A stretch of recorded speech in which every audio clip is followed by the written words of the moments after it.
السلام عليكم ورحمة الله وبركاته. الحمد لله رب العالمين والصلاة والسلام على سيد المرسلين نبينا محمد وعلى آله وصحبه أجمعين. أما بعد. باب قول الله تعالى: ألم تر إلى الذين يزعمون أنهم آمنوا بما أنزل إليك وما أنزل من قبلك يريدون أن يتحاكموا إلى الطاغوت وقد أمروا أن يكفروا به ويريد الشيطان أن يضلهم ضلالا بعيدا. মহান আল্লাহর সমস্ত প্রশংসা, দরুদ ও সালাম নাযিল হোক প্রিয় নবী মুহাম্মদুর রাসূলুল্লাহ সাল্লাল্লাহু আলাইহি সাল্লামের উপর। আল্লাহুম্মা সাল্লি আলাইহি আল্লাহুম্মা বারিক আলাইহি। আজকের বিষয়বস্তু হচ্ছে আল্লাহ ছাড়া অন্যের বিধান মেনে চলা সম্পর্কে, অর্থাৎ মানুষের তৈরি করা বিধান, আইন কানুন আল্লাহর বিধানকে বাদ দিয়ে মেনে নেওয়া বা তার বাস্তবায়ন করা, তা দিয়ে বিচার করা, তা দিয়ে দেশ পরিচালনা করা, তা দিয়ে কোনো সালিসের মীমাংসা করা ইত্যাদির হুকুম সম্পর্কে। বিষয়টি অত্যন্ত গুরুত্বপূর্ণ বিষয়, আর আজকের মুসলিম বিশ্বের সবচেয়ে বড় সমস্যা। কেন এটি অমুসলিম দেশের কথা বলবো না, তারা তো অমুসলিম, সুতরাং তাদের যেখানে কালেমা লা ইলাহা ইল্লাল্লাহর সাথেই তারা কুফরি করেছে, মুহাম্মদুর রাসূলুল্লাহ শাহাদাতের সাথে কুফরি করেছে, যেখানে আল কোরআনুল কারীমকে আল্লাহ নাযিলকৃত কিতাব বলে তারা বিশ্বাসই করে না, তারা পরকালে বিশ্বাসই করে না, সুতরাং সেখান থেকে শেষ কাফেরদের ব্যাপারটি। কিন্তু মুসিবত হচ্ছে ওই মুসলিমদের ক্ষেত্রে যারা দাবি করে যে তারা কালেমা লা ইলাহা ইল্লাল্লাহ পড়া কালেমা গো মুসলমান, কালেমা লা ইলাহা ইল্লাল্লাহ পড়া মুসলমান, যারা মুহাম্মদুর রাসূলুল্লাহকে রাসূলুল্লাহ মনে করে, যারা মনে করে পরকালে বিশ্বাসী, যারা মনে করে যে ভালো মন্দ তকদিরে বিশ্বাসী, যারা মনে করে যে আমরা কিতাবের প্রতি বিশ্বাসী, কোরআনের প্রতি বিশ্বাসী, যারা মনে করে যে আমরা নামাজে বিশ্বাসী, কিন্তু তারা মহান আল্লাহ রাব্বুল আলামিনের নাযিলকৃত বিধান দিয়ে ফয়সালা না করে মানব রচিত বিধান দিয়ে ফয়সালা করে। মানুষরা নিজেরাই সংবিধান তৈরি করে। এক শ্রেণীর লোকেরা সংবিধান তৈরি করে, আর এক শ্রেণীর লোকেরা সংবিধানের বাস্তবায়ন করে, আর এক শ্রেণীর লোকেরা সেই সংবিধানকে মেনে নেয়। সমাজে এই তিন শ্রেণীর লোক আছে না? এক শ্রেণীর লোক যারা আইন কানুন নিজেরা তৈরি করছে, সংবিধান রচনা করছে, আর এক শ্রেণীর লোকেরা যারা আগের সংবিধান যা আছে তা নিয়ে তারা পার্লামেন্টে পৌঁছার পরে মানুষের তৈরি করা সংবিধান দিয়ে বিচার করছে, অথবা আদালতের জজ হওয়ার পরে, ব্যারিস্টার হওয়ার পরে তারা আগের যে সংবিধানগুলি তৈরি করা আছে, আইন কানুন তৈরি করা রয়েছে মানুষের, কোরআনের নাই, আল্লাহ নাযিলকৃত নাই, সেগুলির কি করছে, সেগুলি দিয়ে তারা ফয়সালা করছে। যারা দেশের পার্লামেন্টের সদস্য অথবা যারা কোর্টের আদালতের ব্যারিস্টার, জজ, উকিল, এবং তৃতীয় শ্রেণীর লোক হচ্ছে যারা জনসাধারণ, সেসব কোর্টে যাচ্ছে, সে দেশে বসবাস করছে, আর সে দেশের সংবিধানকে, সে দেশের বিচার আদালতকে শিল নত করে মেনে নিচ্ছে। বুঝতে পারছেন তো না? বর্তমান পরিস্থিতি তাই নয় কি? হ্যাঁ, নিজের দেশের প্রেক্ষাপটে দেখুন, সারা মুসলিম বিশ্বের প্রেক্ষাপটে দেখুন, একটি এই সৌদি আরবকে বাদ দিয়ে যেখানে কালেমা লা ইলাহা ইল্লাল্লাহ মুহাম্মদুর রাসূলুল্লাহ যেমন পতাকাতেও রয়েছে, তেমন তাদের আকীদাতেও রয়েছে, তেমন তাদের আদালতেও রয়েছে, তেমন তাদের রাষ্ট্র পরিচালনাতেও রয়েছে। তাদের সংবিধান হচ্ছে আল কোরআনুল কারীম, যা আল্লাহ নাযিলকৃত বিধান। পক্ষান্তরে মুসলিম বিশ্বের সবচাইতে বড় মুসিবত হচ্ছে আজকে যে তারা মুসলিম হওয়া সত্ত্বেও, তারা নামাজের বিশ্বাসী হওয়া সত্ত্বেও, তারা পরকালে বিশ্বাসের দাবি করা সত্ত্বেও, জানি না অন্তরের কথা, কিন্তু আমরা বাহ্যিক তাই বলবো যে তারা যখন জাতিতে মুসলমান, তখন তারা এসবে বিশ্বাসী হওয়া সত্ত্বেও তারা পশ্চিমা বিধান, কাফের দেশের বিধান, বা রাশিয়ার কমিউনিজমের বিধান, বা চীনের তৈরি করা বিধান, জাপানের তৈরি করা বিধান, এক কথায় কাফেরদের তৈরি করা সংবিধান নিয়ে এসে কাফেরদের তৈরি করা মানব রচিত আইনকে তারা কি করে, বাস্তবায়িত করে। রাষ্ট্র পরিচালনার ক্ষেত্রে, আদালত পরিচালনার ক্ষেত্রে, আদালতের বিচার করার ক্ষেত্রে। এর সাথে আরো লাগিয়ে নেন, যদি এই পর্যায়ে নাও হয়, রাষ্ট্র পরিচালনার ক্ষেত্রে নাও হয়, বা আদালতের পর্যায়ে না হয়, কিন্তু আছেই তার চাইতে ছোট ধরনের গ্রাম্য আমাদের দেশের বিচার সালিস। দেখেছেন গ্রাম্য বিচার সালিস? গ্রাম্য বিচার সালিস গুলিতেও অধিকাংশ ক্ষেত্রে মানুষের মন গড়া কি আইন কানুন দিয়ে মীমাংসা করা হয়, যাকে সামাজিক বিচার বলে। কি বলে? এটি হচ্ছে সামাজিক বিচার বা সালিস। যেখানে যেসব দেশে মুসলিম অমুসলিম বাস করে, সেখানে বিচার সালিসে কাফেরকেও ডাকা হয়, মুসলিমকেও ডাকা হয়। বিচারে যারা মীমাংসা করার জন্য, যারা বৈঠক করার জন্য যায়, গোপনে বৈঠক করে না, যে আমরা এর মীমাংসা সম্পর্কে চিন্তা করে আছে, তাতে যদি 3 জন মুসলমান থাকে বা 2 জন মুসলমান, তো 3 জন কাফের, 2 জন কাফের আছে। এবং এইসব মীমাংসায় সবকিছু দিয়ে ফয়সালা করা হয় কোরআন এবং হাদিস বাদ দিয়ে। বাড়িয়ে কথা বলছি, কোন বিচার সালিসে থেকেছেন না? বিচার সালিসে তাই হয়। আজকে থেকে প্রায় অনেকদিন আগের কথা বলছি, হয়তো সেটা ছিল 86-87 দিকে। একটি সালিস ছিল, জেনার সালিস। তো যারা দুর্বল পক্ষ তারা বিরাট মাদ্রাসা, সেখানকার আমি শিক্ষক ছিলাম 87। তো বেশ কিছু শিক্ষককে তার মধ্যে আমি গেলাম, যে আলেমরা গেলে কমপক্ষে কোরআন এবং হাদিসের কথা যখন বলবে তো আমাদের জুলম হবে না, দুর্বল পক্ষ ভাবলো, জেনার ব্যাপারটা ছিল। সেখানে যাওয়ার পরে গ্রামের মন্ডল মাতাব্বর যাদেরকে বলা হয়, আছে না মন্ডলী, এই ইংরেজদের যুগের মন্ডলী, সর্দার আর চেয়ারম্যান মেম্বার যেগুলি, এদের মধ্যে কিছু ফেরাউন বলে উঠলো যে আমরা সামাজিক বিচার করব, সামাজিক সালিস করব, এখানে আলেম আমাদেরকে নিয়ে এসে বিরক্ত করে লাভ কি? দেখছেন কত সম্মান আলেমদের, কত রাতে আমরা বিচার সারবো না সারবো, এই আলেমদেরকে বসিয়ে রেখে, হুজুরদেরকে বসিয়ে রেখে কষ্ট দিয়ে লাভ কি? বুঝতে পারছেন হ্যাঁ কি ফেরাউনি?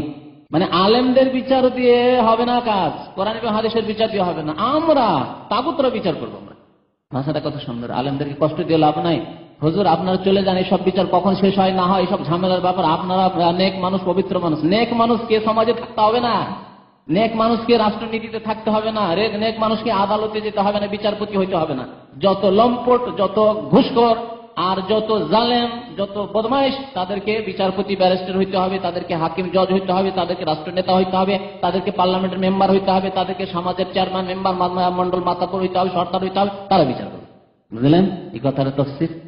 আপনারা এইসব নেক মানুষ, আলেম ওলামা মানুষ, আপনারা কেন এখানে থাকবেন? এগুলো আপনারা যান, আর এই বিচার সমাজের লোকেরা দেখবে, সমাজের লোকেরা দেখবে। যারা জাহেল, যাদের কাছে কোরআনের জ্ঞান নেই, যাদের কাছে হাদিসের জ্ঞান নেই, এবং না কোরআনের বিচার চায় না হাদিসের বিচার চায়, চোখের দেখা ঘটনা বলছি। আর অহরহ ছোটকাল থেকে গ্রাম্য বিচার সালিস তো দেখতে থেকেছি, যেখানে সবকিছু দিয়ে বিচার হয় কোরআন এবং হাদিস বাদ দিয়ে। আর একটি ঘটনার কথা বলছি, পুরুষ হচ্ছে জানি, হচ্ছে পয়সাওয়ালা সর্দার, গ্রামের নেতা, তাকে জরিমানা করা হলো, ফাইন করা হলো 15,000 টাকা। এটা শুধু দেখানো, শো করার জন্য, মানে বিচারে করা হলো, বাস্তবে সে দিল না, কারণ সে ক্ষমতাশালী লোক, সে পরে যদি না দেয় তার কাছ থেকে আদায় করবে কে? কেন আরো যেগুলো নেতৃস্থানীয় ব্যক্তি যারা আদায় করার মতো ক্ষমতা রাখে, তারা তার বন্ধু, গ্রামের বন্ধু, তাদের সাথে খাতির আছে, সুতরাং দেখাবার জন্য ফয়সালা করে দেওয়া হলো যে সে অন্যায় করেছে, সুতরাং তাকে 15,000 টাকা ফাইন করা হলো। আর মহিলা ছিল গরিব ঘরে, গরিব পরিবারে, তাই কি করা হলো, মহিলার চুল কাটা হইল, নেড়া করে দেওয়া হলো মহিলাকে মাথায় আর মুখমণ্ডলে কালি লাগানো হইল, আর মহিলাকে গ্রামে গ্রামে ঢোল বাজিয়ে ঘোরানো হইল। আমার বয়স তখন 12-13 বছর, বলছি চোখে দেখা ঘটনা। কারা করেছে? হিন্দুরা, ইহুদি খ্রিস্টানরা এই বিচার করেছে। এই বিচার এক শ্রেণী মুসলমানরা করেছে। তাদের সম্পর্কে আজকে শুনবেন শরীয়তের বিধান। শরীয়তে আছে এই বিধান যে মুখে কালি দেওয়া, হ্যাঁ, মাথায় কালি দেওয়া, আর গ্রামে গ্রামে ঘোরানো। বরং ইহুদিরা করতো। নবী করিম সাল্লাল্লাহু আলাইহি ওয়াসাল্লাম যখন মদিনায় আসলেন, এইরকমই বিচার দেখলেন। একবার এইরকমই ঘটনা রয়েছে হাদিসটিতে, যে কেউ যদি শরীফ ভদ্রলোক, পয়সা সম্ভ্রান্ত লোক যদি কেউ কি করত, চুরি করত, তাহলে তার হাত কাটা হতো না। ইহুদিরা এই বিচার করত। সম্ভ্রান্ত লোক যদি জেনা করতো, তাহলে তাকে শাস্তি দেওয়া হতো না, জেনার হাত লাগানো হতো না, তাহলে তাকে আর্থিক ফাইন করা হতো, জরিমানা লাগানো হতো, তার মান সম্মান বেঁচে গেল টাকা দিয়ে। আর যদি গরিব চুরি করতো, তাহলে তার হাত কেটে দিত। গরিব মানুষ যদি জেনা করতো, তাহলে এই চুনকালি লাগানো হইতো, আর গ্রামে গ্রামে গাধার পিঠে চড়ানো হইতো। এই কথাটি আছে। আমার দেশে তো গাধা কম, সেই জন্য ওই ঘটনাটা, যে বিচারটি দেখেছিলাম, ছোট বয়সের গাধাতে চড়াইতে দেখিনি, কিন্তু গ্রামে গ্রামে ঘুরেছে, হিন্দু মুসলিম সব গ্রাম ঘুরে ঘুরে লোকজনকে জানানো হয়েছে কি হয়েছে, কি হয়েছে, লোকেরা জিজ্ঞাসা কি হয়েছে, কি হয়েছে, এই মহিলা জেনা করেছে। এ হচ্ছে সামাজিক বিচার। ইহুদিরা এইরকমই মদিনায় বিচার করতো নবী করিম সাল্লাল্লাহু আলাইহি ওয়াসাল্লামের হিজরতের পূর্বে, যে গরিব মানুষ জেনা করলে মাথার চুল কেটে নেওয়া হইতো, তারপরে চুনকালি লাগানো হইতো মুখে, মাথায়, আর তারপরে উল্টো করে গাধায় সওয়ার করা হইতো। বুঝতে পারলেন? উল্টো করে গাধায় সওয়ার করা, উল্টো করে বসানো, বুঝতে পারছেন? যেভাবে বসে গাধায়, তার উল্টো করে, পেছন দিকে মুখ করে। আর তারপরে মদিনার গলিতে গলিতে কি করা হতো, ঘোরানো হতো। এটি হচ্ছে সাজা গরিব লোকের। আজ পর্যন্ত 1400 বছর চলে গেছে ইহুদিদের এই তাগুতি বিচারের উপর। আজকেও এক শ্রেণীর মুসলিমরা এইরকম সামাজিক বিচার করছে। গরিবদের জন্য বিচার আলাদা, পয়সাওয়ালাদের বিচার আলাদা। আজকের বিষয়বস্তুটি হচ্ছে সেই বিষয়বস্তু। রাষ্ট্রনীতিতে নিয়ে নেন, আর বিচার নীতিতে নিয়ে নেন, আর সামাজিক বিচারে নিয়ে নেন। আপনি যে কোনো ক্ষেত্রে আল্লাহর নাযিলকৃত বিধান ছাড়া মানুষের তৈরি করা আইন কানুন দিয়ে বিচার করা, দেশ পরিচালনা করা, সালিস করা, এর হুকুম কি? এ সম্পর্কে বেশ কয়েকটি আয়াত উল্লেখ করেছেন লেখক রহমতুল্লাহ আলাইহি। বলছেন বাবু কাউলিল্লাহি তাআলা, আজকের অধ্যায় হচ্ছে মহান আল্লাহর এই বাণী সম্পর্কে, যাদের সম্পর্কে আল্লাহ কি বলেছেন, আলাম তারা ইলাল্লাযীনা ইয়াজউমুনা আন্নাহুম আমানু বিমা উনজিলা ইলাইক ওয়া মা উনজিলা মিন ক্বাবলিক। হে নবী, আপনি কি দেখেছেন ইলাল্লাযীনা ইয়াজউমুনা, ওই সব লোকদেরকে যাদের ধারণা কি, আন্নাহুম আমানু বিমা উনজিলা ইলাইক, যে তারা বিশ্বাসী আপনার প্রতি নাজিল করা কিতাবের উপর। রাসূলুল্লাহ সাল্লাল্লাহু আলাইহি ওয়াসাল্লামের প্রতি নাজিল করা কিতাব কি? কোরআনে কারীম। তাদের ধারণা, আল্লাহ বলছেন যে তাদের ঈমান আছে, বলছেন কি ইয়াজউমুনা, তাদের ধারণা, মিথ্যা দাবি, যে কিসের উপর ঈমান রাখে? কোরআনের উপর। আজকের সারা মুসলিম বিশ্বের নেতা থেকে শুরু করে প্রজা পর্যন্ত সবার এইরকমই ধারণা কিনা যে আমরা মুসলমান, কোরআনকে ভালোবাসি, কোরআনে বিশ্বাসী, ধারণা কিনা বলেন? সেম কথা। এই কথাই বলা হয়েছে মুনাফিকদের সম্পর্কে, নবী করিম সাল্লাল্লাহু আলাইহি ওয়াসাল্লামের জামানার মুনাফিকদের সম্পর্কে বলা হয়েছে। আর এই রকম গুণ কিয়ামত পর্যন্ত যে কোনো জাতিতে থাকবে। আল্লাযীনা ইয়াজউমুনা, তাদেরকে দেখেছেন কি আপনি, যাদের ধারণা যে আন্নাহুম আমানু বিমা উনজিলা ইলাইক, আপনার উপর যে কিতাব নাযিল হয়েছে তার প্রতি তারা বিশ্বাস রাখে। ওয়া মা উনজিলা মিন ক্বাবলিক, আপনার পূর্বে যে কিতাবগুলি নাযিল হয়েছে তার প্রতিও তারা বিশ্বাস রাখে। এইও তাদের দাবি। তাদের দাবি যে আমরা তাওরাত বিশ্বাস করি যে আল্লাহ নাযিল করেছেন মুসা আলাইহিস সালামের উপর, আমরা বিশ্বাস করি ইনজিল নাযিল করেছেন আল্লাহ রাব্বুল আলামিন ঈসা আলাইহিস সালামের উপর, আমরা বিশ্বাস করি যে জাবুর নাযিল করেছিলেন দাউদ আলাইহিস সালামের উপর। এইভাবে তাদের ধারণা। কিন্তু আসলে কি ব্যাপারটি সত্যি? বিশ্বাস আছে? যে বিশ্বাস আল্লাহ চান সেই বিশ্বাস আছে, না তাদের ধারণা মাত্র বা তাদের দাবি মাত্র? আর তাদের আচরণ কি? এই ইমানের দাবির সাথে তাদের আচরণ হচ্ছে ইউরিদুনা আইয়াতাহাকামু ইলাত তাগুত, তারা তাগুতের কাছ থেকে বিচার নিতে চায়। তাদের ফয়সালা, বিচার ফয়সালা কার কাছ থেকে নিতে চায়? ইলাত তাগুত, তাগুতের কাছে তারা বিচার নিয়ে যেতে চায় এবং তাগুতের কাছ থেকে তারা ফয়সালা চায় যে আমাদের সমাধান দেন। তাগুতকে বলে, তাগুত কাকে বলে তাহলে জানতে হয়, তাই না? তাগুত সংজ্ঞা কি বলেছি, একবার না বহুবার বলা হয়েছে। কে সংক্ষেপে এবং পূর্ণাঙ্গ পারফেক্ট সংজ্ঞা বলতে পারে তাগুতের? হাত উঠাবে সে যে বলল তাগুত কাকে বলে। মানবরচিত বিধান শুধু একটা হইল, এগুলি সব প্রকরণ। তাহলে প্রকরণগুলি স্মরণ করিয়ে দিচ্ছে, তখন একটা একটা করে বেরোচ্ছে, কিন্তু সবগুলি সামিল হবে এমন একটি সংজ্ঞা। আমি কিন্তু সংজ্ঞা চেয়েছি, তারিফ, যে তাগুত কাকে বলে, কোন কোন লোকেরা তাগুতের আওতাতে আসবে, বা কোন বিধানগুলি, কোন কাজগুলি তাগুতের অনুসরণের আওতাতে আসবে। তাহলে সংজ্ঞা বলতে পারলেই, তারিফ বা ডেফিনেশন বলতে পারলে সেটা স্পষ্ট হবে। তিনটি মূলনীতি একটি কিতাব আছে, উসুলে সালাসা আছে, তো ওর শেষ চ্যাপ্টারটা পড়বে। তাগুতের সংজ্ঞা শুনেন, বারবার বলা হয়েছে যার সম্পর্কে বাড়াবাড়ি করা হয়, যার সম্পর্কে বাড়াবাড়ি করা হয়। ইমাম ইবনে তাইমিয়া রাহমাতুল্লাহ আলাইহি তাগুতের সংজ্ঞা বলেছেন, তাতে সমস্ত তাগুতগুলি চলে আসবে। কুল্লু মা তাজাওয়াজা বিহিল আবদু, মানুষ যদি কারো সম্পর্কে বাড়াবাড়ি করে, সীমা লঙ্ঘন করে, তাহলে সে তাগুত। মিন মাবুদিন আও মাতবুইন আও মুতাইন, উপাসনার ক্ষেত্রে হোক, মাবুদ বানাবার ক্ষেত্রে হোক, অথবা অনুসরণের ক্ষেত্রে হোক, অথবা আনুগত্যের ক্ষেত্রে হোক। কিছুদিন আগেই কিতাবুত তাওহীদের দার্সে এসেছে। আর তিনটি মূলনীতি কিতাবটি দেখতে অত্যন্ত ছোট, অত্যন্ত মূল্যবান কিতাব, অবশ্যই পড়বেন সেই কিতাবটি, আর এবং বারবার মুখস্থ করবেন।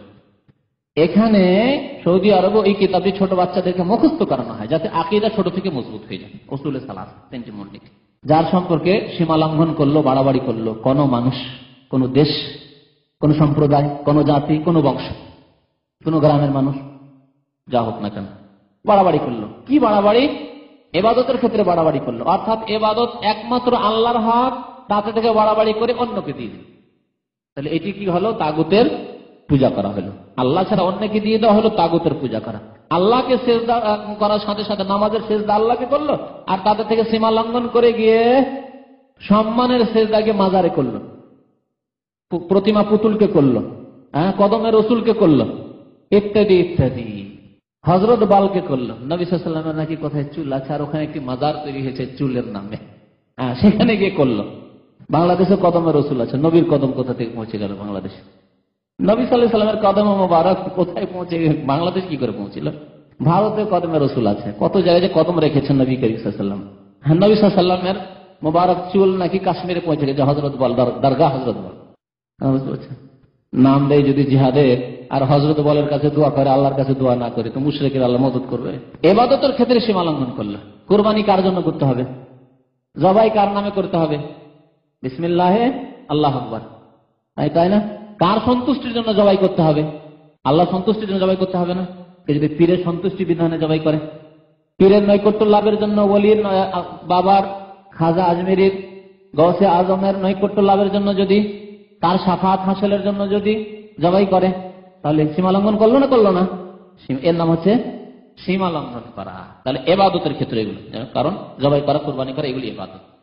ইত্তিবার ক্ষেত্রে, অনুসরণ ক্ষেত্রে অনুসরণ করতে হবে একমাত্র আল্লাহর নাযিলকৃত বিধানের। ইত্তাবিউ মা উনজিলা ইলাইকুম মির রাব্বিকুম, আল্লাহর নাযিলকৃত বিধান। আল্লাহর নাযিলকৃত বিধানকে মানতে হলে, তার অনুসরণ করতে হলে নবীর পথ ধরতে হবে।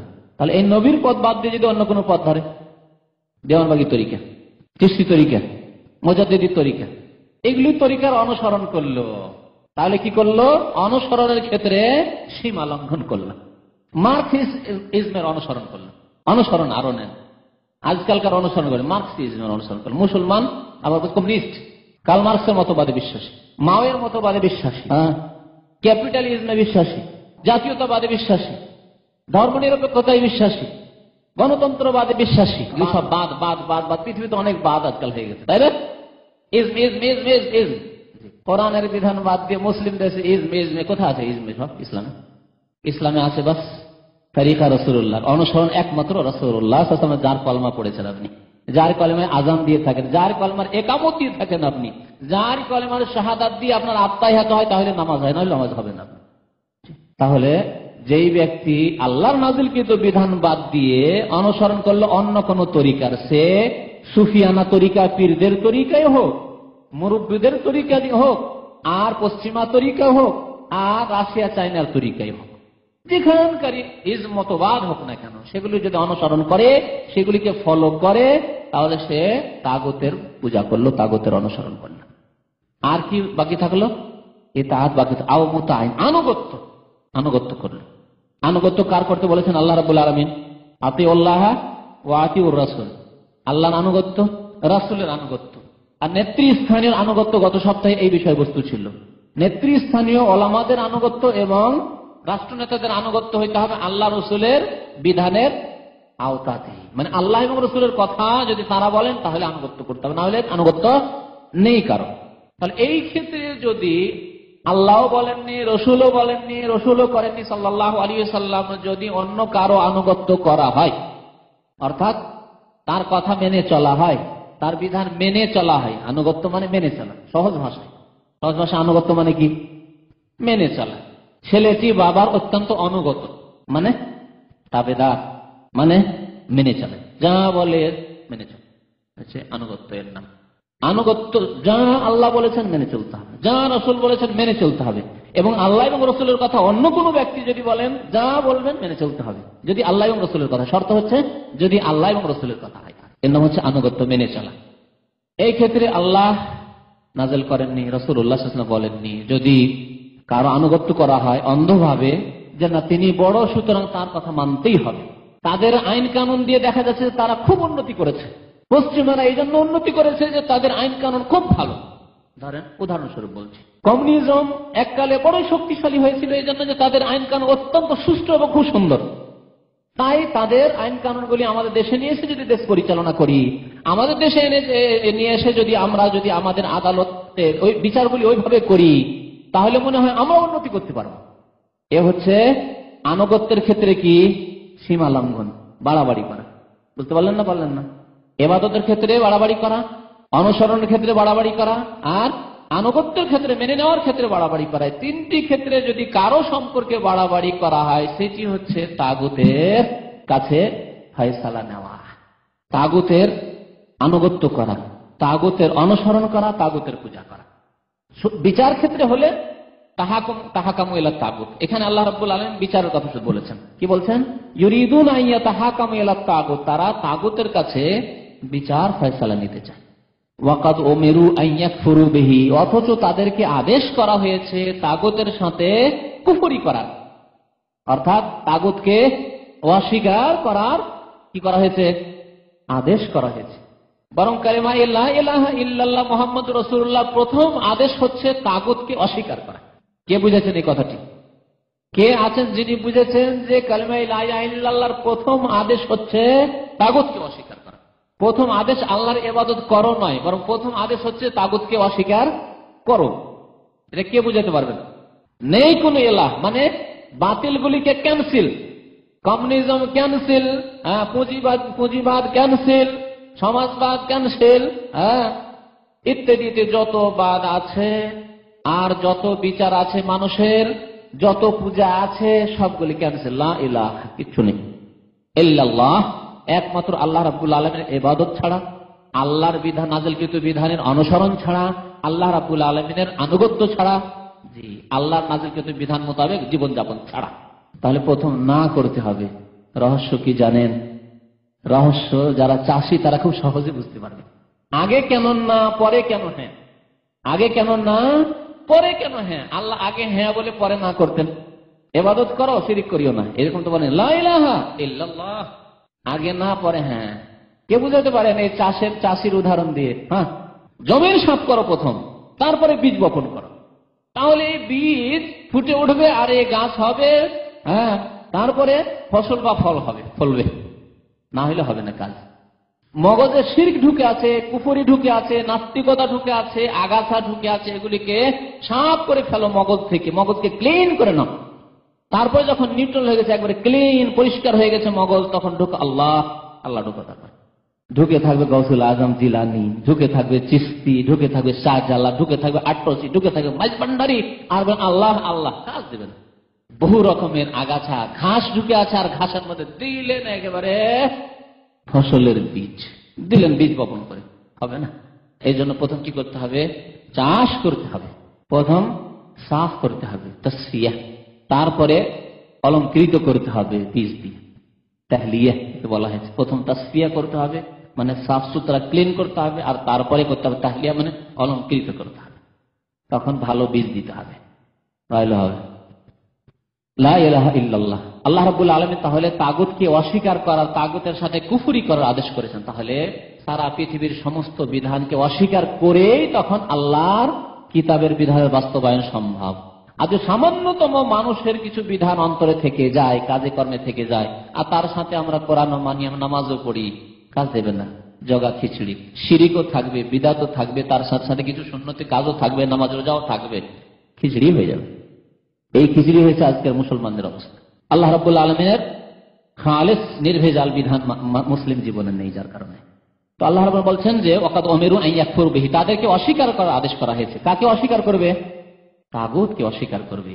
ওয়া ইউরিদু শাইতানু আন ইউদিল্লাহুম দালালাম বাইদা, শয়তান কি চায়? শয়তান তাগুতের পথে নিয়ে যেতে চায় না আল্লাহর পথে নিয়ে যেতে চায়? আল্লাহর বলছেন ওয়া ইউরিদু শাইতান, শয়তান চায় আন ইউদিল্লাহুম দালালাম বাইদা, তাদেরকে পথভ্রষ্ট করে সুদূর বিভ্রান্তিতে নিয়ে যেতে চায়। দালালান বিভ্রান্তি, আর বাইদা মানে সুদূর, সুদূর বিভ্রান্তিতে নিয়ে যেতে চায় শয়তান। তাহলে বোঝা গেল বিষয়বস্তু হচ্ছে তাগুতের অনুসরণ করা অথবা কুফরি করা। তাহলে কেউ যদি তাগুতের অনুসরণ করে তাহলে শয়তান তখন তাকে কি করতে পারলো? গ্রাস করে নিতে পারলো। আর শয়তান তাকে কোথায় নিয়ে যাবে? সুদূর গুমরাহিতে, সুদূর বিভ্রান্তিতে। যেমন তেমন বিভ্রান্তিতে থাকবে না, সুদূর বিভ্রান্তিতে পৌঁছে যাবে যারা মানব রচিত বিধান, তাগুতের অনুসরণ, তাগুতের আনুগত্য, তাগুতের ইবাদত দাসত্ব করবে। ওয়াইযা কিলা লাহুম তাআলাউ ইলা মা আনজালাল্লাহু ইলা রাসূল, তাদেরকে বলা হইতো, মুনাফিকদের প্রসঙ্গে আল্লাহ বলেছে। তাহলে এটি হচ্ছে মুনাফিকি গুণ, আল্লাহর বিধানের সাথে সাথে তাগুতের কথাও মেনে চলা, তাগুতের বিধান মেনে চলা। দুই ভাগে ভাগ করা। বিশেষ করে আজকালকার যুগে ধর্ম নিরপেক্ষতার কথা বলি। যারা ধর্ম নিরপেক্ষতায় বিশ্বাসী তারা দুই রকমের। একরকম বলছে যে সব ধর্মকর্মের প্রয়োজন নেই, কোনো প্রয়োজন নেই, যেটা নাস্তিকতা। আর একটি হচ্ছে যে না, ধর্ম আছে কিন্তু ব্যক্তি জীবন, তাদের হালকাজিও বড় কুফরি। তাদের হালকা যেটি ধর্ম নিরপেক্ষতা সেটি বড় কুফরি। কি ধর্ম আছে কিন্তু কোন জীবনে? ব্যক্তি জীবনে। তারা বলছে মানুষের কয়েকটি জীবন, ব্যক্তি জীবন, পারিবারিক জীবন, সামাজিক জীবন, রাষ্ট্রনীতি, অর্থনীতি। অর্থনীতিতে ইসলামের কথা, ধর্মের কথা বলবে না। রাষ্ট্রনীতিতে, রাষ্ট্র পরিচালনার ক্ষেত্রে ওইসব ধর্মের কথা বলবে না। পার্লামেন্টে এসে খবরদার ধর্মের কথা উঠাবে না।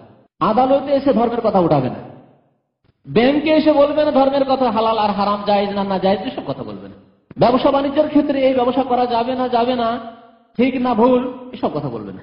এটি সুদ নয়, সুদ মুক্ত, সুদযুক্ত, এইসব কথাবার্তা বলবে না। এর নাম হচ্ছে ধর্ম নিরপেক্ষতা। ব্যক্তি জীবনে তুমি নামাজ পড়ো, কেন তোমার নামাজ পড়ার ব্যাপারটা তোমার। রমজান এসেছে, ব্যক্তি জীবনে তুমি রোজা রাখা তোমার ব্যাপার, তুমি তোমার ইবাদতবন্দি করো। পয়সা আছে, দান খেরাত করতে যাও, মসজিদ মাদ্রাসা করে দিতে যাও, করো, এটা তোমার ব্যক্তি জীবনের কাজ, করো এটা। তাহলে এই ধর্ম নিরপেক্ষতা ইসলামকে ব্যক্তি সামান্য একটি ক্ষেত্রে সীমিত করে দিয়েছে, আর অন্য ক্ষেত্রে ইসলামকে অস্বীকার করেছে। এই ইসলামকে অস্বীকার করার নাম হচ্ছে বড় কুফর একবার। এই ধর্ম নিরপেক্ষতাকে ভালো করে বুঝছেন। আমাদের ধর্ম নিরপেক্ষতা, আমরা ধর্ম নিরপেক্ষতায় বিশ্বাসী, এসব কথাবার্তা খুব শুনেন, কত বড় কুফরি চিন্তা করেন। যে ব্যক্তি ধর্ম নিরপেক্ষতায় বিশ্বাসী, সে ইসলামের কথা তার ব্যক্তি জীবনের বাইরে কোথাও বলতে পারবে না। এমনকি তার পারিবারিক জীবনে তার স্ত্রীকে চাপ সৃষ্টি করতে পারবে না যে তুমি পর্দা করো। তার একটি স্বাধীনতা রয়েছে, তুমি তোমার কাজ করো, তুমি পর্দা করো। কি খুব পর্দা করার শখ রয়েছে, তুমি স্বামী তুমি পর্দা করো, তোমার স্ত্রীকে জবরদস্তি পর্দা করে দিতে পারবে না। তোমার স্ত্রীকে কোন অপর পুরুষের সাথে কথা বলতে দেবে না, তার বাক স্বাধীনতাই বাধা দেবে না। তুমি যার সাথে ইচ্ছা তার সাথে তুমি ফ্রেন্ডশিপ করার কথা বলো, গল্প করো, আর তোমার স্ত্রী স্বাধীন সেই ক্ষেত্রে। জি, তাহলে পারিবারিক জীবনেও ইসলামের কথা বলতে পারবে না। এর নাম হচ্ছে ধর্ম নিরপেক্ষতা, যা আমার দেশের মানুষরা বড় অজ্ঞতার কারণে না বুঝে হই হই হই হই হই হই করে তাদের পেছনে ছুটে। তো শয়তান সুদূর গুমরাহিতে নিয়ে যেতে চায়।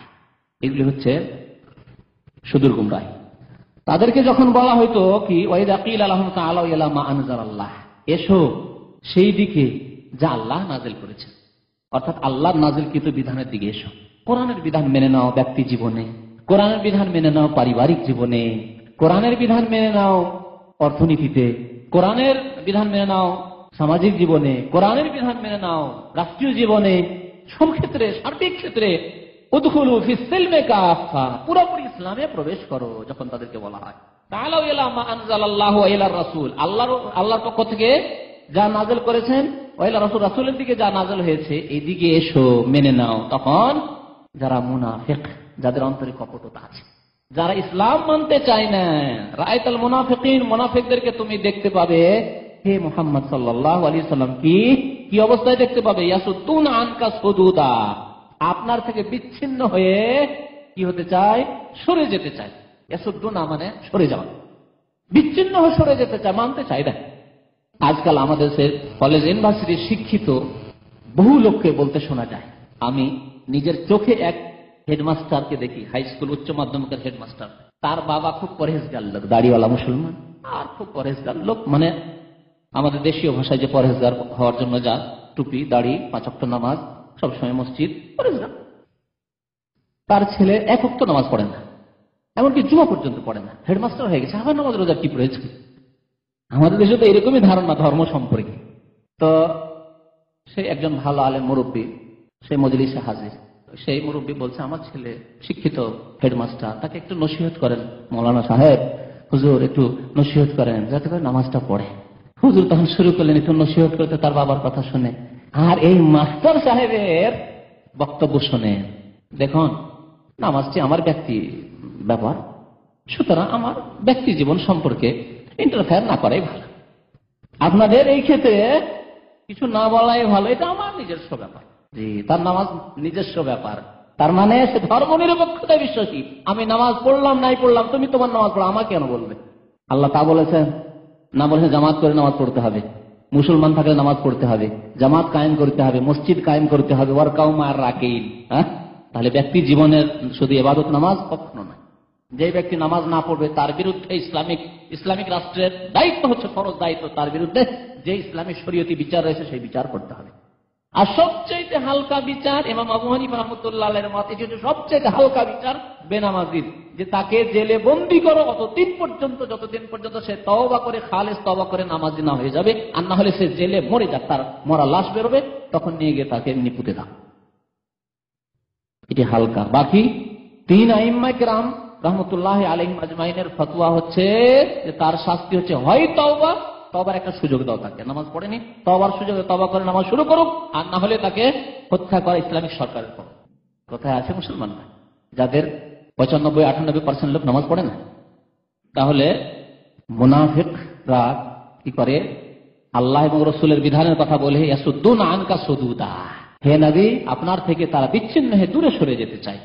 ফাকাইফা ইযা আসাবাতহুম মুসিবাতুন বিমা কাদ্দামাত আইদিহিম, তাদের কৃত কার্যের কারণে, তাদের অপকর্মের কারণে, বিমা কাদ্দামাত আইদিহিম মানে তাদের পাপের কারণে, তাদের কৃত কর্মের কারণে যখন তাদের উপর মুসিবত আপতিত হয়, অন্যায় কাজ করলো আর বিপদ আপদ আসলো, বালা মুসিবত, সে বালা মুসিবত আকাশ থেকেও হতে পারে, জমিনের নিচে থেকেও হতে পারে, আর অন্য কোন জালেম দলের পক্ষ থেকে হতে পারে, অন্য কোন জাতির পক্ষ থেকে হতে পারে। আযাব তো বিভিন্ন রকমের, বা আপনার স্বাস্থ্যগত কোনো বিপদ আপদ আসতে পারে। যখন কোন মুসিবত আপতিত হয় তাদের পাপাচারের কারণে, সুম্মা জাউকা, অতঃপর এই মুনাফিকরা হে নবী আপনার কাছে এসে ইয়াহলিফুনা বিল্লাহ, আল্লাহর কসম করে বলে, আল্লাহর শপথ করে তারা বলে, ইন আরাদনা ইল্লা ইহসানাও ওয়া তাওফীকা, তাদের যদি কোনো শাস্তি দেওয়া হয় কিসের জন্য, কিছু মানলো কিছু মানলো না, তাগুতের কথা মানলো, সেই জন্য তাদের শাস্তি দেওয়া হইল, শাস্তির আদেশ হয়ে গেল, তখন তারা এসে বলে, ইয়া রাসূলুল্লাহ, কসম করে বলছি আমাদের উদ্দেশ্য তো ভালো ছিল, আমাদের উদ্দেশ্য, নবী সাল্লাল্লাহু আলাইহি ওয়াসাল্লামের জামানায় মুনাফিকরা এরকম করত, তাগুতের অনুসরণ করত, অর্থাৎ শরীয়ত বিরোধী কাজ, মানুষের কথা মানত কিন্তু আল্লাহ নাজিলকৃত বিধান কোন ক্ষেত্রে মানত না। আর যদি কোনো মুসিবত এসে গেল মানে তাদের ওপর পানিশমেন্টের আদেশ চলে আসলো, তখন তারা কি বলতো, কসম করে এসে বলতো, ইন আরাদনা, আমাদের উদ্দেশ্য একমাত্র হচ্ছে কি, ইল্লা ইহসানাও ওয়া তাওফীকা। ইহসান মানে সৎকর্ম করা হয়, সৎকর্ম কি ছিল, আমাদের উদ্দেশ্য ছিল ভালো কাজ করা, ভালো উদ্দেশ্য ছিল, ওয়া তাওফীকা, আর আমাদের উদ্দেশ্য ছিল সম্মিলন করা বা সমন্বয় করা। তৌফিক, সমন্বয় করা উদ্দেশ্য ছিল, সমন্বয় করা বুঝেন, মানে একেবারে একদিকে না থেকে এটাও কাছে নিয়ে আসলাম, এটাকেও কাছে নিয়ে আসলাম, দুটিকে কাছে নিয়ে এসে দুটো সমন্বয় করে মধ্যমধ্যি একটা চলার চেষ্টা করলাম, যাতে এরাও খুশি থাকে এরাও খুশি থাকে, সমন্বয় করা। বিধানের ক্ষেত্রে সমন্বয় আজকের বাস্তবে আপনাকে বোঝাচ্ছি, মুসলিম কিন্তু অন্যান্য বাদে বিশ্বাসী বা মানব রচিত বিধান দিয়ে ফয়সালা করছে, দেশ পরিচালনা করছে, তাদেরকে যদি বলা হয় যে মুসলিম দেশ যেখানে 90-95% মুসলিম, সেখানে ইসলামিক শাসন কেন আসছে না, ইসলামিক শাসন ব্যবস্থা কেন চালু করা হচ্ছে না, তখন তারা বলে, দেখো আমরা এত মসজিদ তৈরি করে দিচ্ছি, মসজিদের খেদমত করছি, এতগুলি ইসলামী প্রতিষ্ঠান, দেখো এত আলিয়া মাদ্রাসা, কত হাজার হাজার বাংলাদেশে আলিয়া মাদ্রাসা আছে, আর কত কত আলেম হুজুরদেরকে আমরা চাকরি দিচ্ছি, ইমামদেরকে আমরা ভর্তুকি দিচ্ছি বা ইত্যাদি ইত্যাদি বেতন দিচ্ছি, এসবও করছি আমরা। আর আমাদের উপর কাফেরদের পক্ষ থেকে একটা চাপ রয়েছে, যেই চাপের মুখে আমাদেরকে অনেক কিছু মেনে নিতে হচ্ছে। অথবা আমরা যদি ইসলামিক আইন চালু করি, যদি বিনা সুদি যদি ব্যাংক চালু করি, তাহলে আমাদের বিভিন্ন রকমের সমস্যা হতে পারে, সুতরাং সেই সমস্যাগুলিকে এড়ানোর জন্য আর আমরা এদিকটাও খেয়াল রাখছি, এই জন্য সুদি ব্যাংক আছে, আর আমরা ইসলামী ব্যাংক সুযোগ দিচ্ছি, তারা ওইভাবে করছে, আর এই সুদি ব্যাংক রাখতে হবে, না হলে আমাদের চলা মুশকিল আন্তর্জাতিক ক্ষেত্রে। এটা হচ্ছে বাস্তব একটি দৃষ্টান্ত কিসের, এই মুনাফিকদের এই কথা। তাদেরকে যখন বলা হলো যে আসো আল্লাহ এবং রাসূলের বিধান মেনে নাও, তখন তারা কি বলতো, কসম করে করে, সত্যি আল্লাহ শপথ করে বলছি, ইন আরাদনা ইল্লা ইহসানা ওয়া তাওফীকা, আমাদের উদ্দেশ্য খুব সৎ, আর কি আমরা সমন্বয় করতে চেয়েছি, ইসলামও থাক, হুজুররা তাদের দাবি দেওয়াও পাক, আর আমরা আমাদের কাজও করতে থাকি, আমরা আমাদের রাষ্ট্র পরিচালনা আপন মানব রচিত বিধান দিয়ে করতে থাকি, আর হুজুরদেরকে কিছু আলিয়া মাদ্রাসা দিয়ে দিচ্ছি, হুজুরদেরকে কিছু ফ্যাসিলিটি সুযোগ সুবিধা দিয়ে দিচ্ছি, দেখো ইসলামী ফাউন্ডেশন করে দিয়েছি, তো এই সেই করে দিয়েছি, এগুলোও করছি আমরা। আল্লাহু আকবার। কোরআনে কারিমে এত ব্যাপকতা আছে, কিয়ামত পর্যন্ত যত রোগ দেখা দিবে তার চিকিৎসা কোরআনে কারিমে আছে। তারপরে মাজারের কথাই নেন, মাজার কবরগুলি, লক্ষ লক্ষ মাজার রয়েছে মুসলিম দেশগুলিতে, এই মাজারগুলি যদি উঠিয়ে দিই কি করব বলুন দেখি। যদি তাওহীদবাদী উলামায়ে কেরামরা সরকারকে বলতে যায়, তাহলে বলবে, দেখেন কথা আপনাদের ঠিক, এগুলি আসলে তাদের পেট ব্যবসা, মাজার কবর এগুলি হচ্ছে পেট ব্যবসা তাদের, কিন্তু করব কি, তাদেরকেও তো রাজি রাখতে হবে, তারা দেশের একটা বিরাট জনসংখ্যা রয়েছে, সুতরাং তাদেরও কিছু করে দিচ্ছি, আপনারা কি চান, আপনাদেরও খেদমত করছি, আপনাদের খেদমতও আমরা হাজির আছি, ইন আরাদনা ইল্লা ইহসানা ওয়া তাওফীক, আমরা সমন্বয় করার চেষ্টা করছি। প্রশাসনের ক্ষমতা ব্যবহার করে যে শিরকের আড্ডাগুলিকে উৎখাত করে দেবে, ধূলিসাৎ করে দেবে শেখ মোহাম্মদ বিন আব্দুল ওয়াহাব রাহমাতুল্লাহ আলাইহির মতো, আর ইমাম মোহাম্মদ বিন সৌদ রাহমাতুল্লাহ আলাইহির মতো, এই রকমের ঈমানি সাহস নেই। ইন আরাদনা ইল্লা ইহসানা ওয়া তাওফীক, কার কথা এটি? যারা বলেছিল আমরা সমন্বয় করতে চাই, সব দিকে তাল দিয়ে সবটাই ঠিক রাখতে চাই, না হলে আমরা সমস্যায় পড়ে যাব, আমাদের মুশকিল হয়ে পড়বে, আমাদেরকে কি এত একেবারে সংকটে ফেলতে চাইছেন আপনারা? এইসব কথা কার? মুনাফিকদের কথা ভালো করে দেখে নেন। জি, রাআইতাল মুনাফিকিন, আল্লাহ রাব্বুল মুনাফিকদের কথা বলছেন। দ্বিতীয় আয়াত, এই আয়াত ছিল সূরা নিসার 60 নম্বর আয়াত থেকে 62 পর্যন্ত, তাই না? 62-63 পর্যন্ত। ওয়াকাউলিহি, মহান আল্লাহর বাণী, ওয়াইযা কিলা লাহুম লা তুফসিদু ফিল আরদ, যখন তাদেরকে বলা হতো, এও মুনাফিকদের প্রসঙ্গে আয়াত নাযিল, সূরা বাকারা আয়াত নম্বর 11, লা তুফসিদু ফিল আরদ, তোমরা পৃথিবীতে বিশৃঙ্খলা সৃষ্টি করিও না, পৃথিবীতে শান্তি বিঘ্নিত করিও না। ফাসাদ করা মানে শান্তি বিঘ্নিত করা, বিশৃঙ্খলা সৃষ্টি করা। লা তুফসিদু ফিল আরদ, তখন তারা কি বলতো? লা তুফসিদু ফিল আরদ কিসের মাধ্যমে? শিরক করে। কারণ মুনাফিকদের অন্তরে শিরক ঢুকানো ছিল, শুধু কলমা পড়তে এসে। তারপরে আপোষে তারা কলহ সৃষ্টি করার চেষ্টা করত, ভালো মুসলিমদেরকে বিভ্রান্ত করার চেষ্টা করত। যাবে ওহদে, যাবে গলা কাটাতে, বদরে যাবে গলা কাটাতে, কি দরকার রয়েছে, ঘরে থাকো, নামাজ রোজা করো, ঘরে থাকো। এইভাবে মুনাফিকরা আপোষে মানুষকে ঈমান থেকে সরাবার জন্য তাদেরকে কুমন্ত্রণা দিত। তো তখন তাদের সম্পর্কে না, লা তুফসিদু ফিল আরদ, এরকম ফিতনা ফাসাদ সৃষ্টি করিও না, বিশৃঙ্খলা সৃষ্টি করিও না। কারণ তখন তারা বলতো ইন্নামা নাহনু মুসলিহুন, আমরা কি শান্তি প্রতিষ্ঠাকারী, শান্তি স্থাপনকারী, আমরা শান্তি, উদ্দেশ্য আমাদের শান্তি স্থাপন করা। কারণ বিবাদ বা মানুষের মধ্যে ঝামেলা রয়েছে, সুতরাং এই ক্ষেত্রে আমরা এমন কিছু কথা বলি যাতে করে মীমাংসা হয়ে যায়, অথবা যাতে করে শান্তি থাকে, অশান্তি সৃষ্টি না হয়। উল্টো তারা অশান্তিকে শান্তি বলে আখ্যায়িত। আজকে সারা বিশ্বে তাই বলা হচ্ছে যে কোরআনের আইন দিয়ে বিচার করলে বহু রকমের সমস্যা দাঁড়াবে। যেসব দেশে বহু ফিরকা রয়েছে তাদের কথা শুনবেন।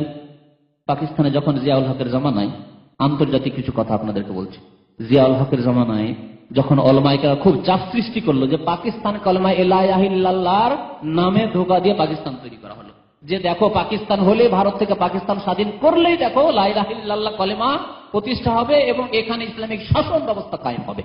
এই যে ওয়াদা করলে 30 বছর 40 বছর কেটে যাচ্ছে, 50 বছর কেটে যাচ্ছে, কোথায় এই ওয়াদা, কোথায় প্রতিশ্রুতি? একদল উলামায়ে কেরাম কোরআন এবং হাদিস অনুসারীরা খুব যখন চাপ সৃষ্টি করলেন গিয়ে, তখন অজুহাত কি জানেন? দেখেন না, আপনাদের আলেমদের মধ্যে এত দল, কার কথা শুনবো? একদল বলছে আমাদের মযহাব মোতাবেক দেশ পরিচালনা করতে হবে, আপনারা বলছেন কোরআন এবং হাদিস দিয়ে দেশ পরিচালনা করতে হবে।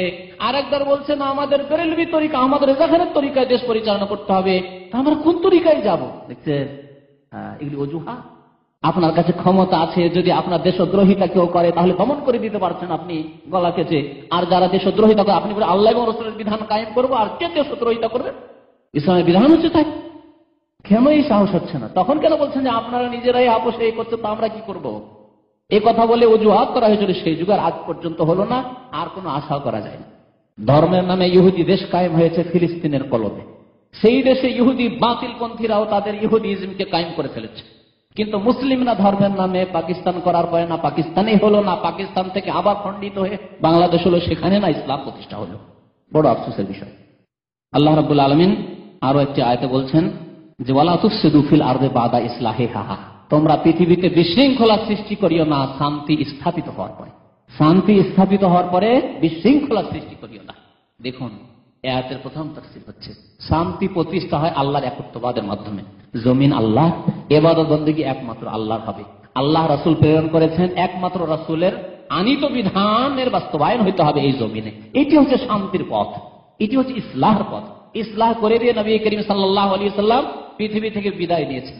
আর এই অবস্থায় সাহাবায়ে কেরামদেরকে শান্তির অবস্থায় ছেড়ে গেছেন। ওয়ালা তুফসিদু ফিল আরদি, পৃথিবীতে তোমরা বিপর্যয় সৃষ্টি করিও না, বিশৃঙ্খলা সৃষ্টি করিও না, বাদা ইসলাহিহা, জমিনে শান্তি, তাওহীদ, একত্ববাদ, নবীর সুন্নাত প্রতিষ্ঠিত হয়ে যাওয়ার পরে, ইসলামিক রাষ্ট্র কায়েম হয়ে যাওয়ার পরে, খেলাফত ইসলামিয়া কায়েম হয়ে যাওয়ার পরে মানব রচিত বিধান এনে ছিন্ন ভিন্ন করিও না।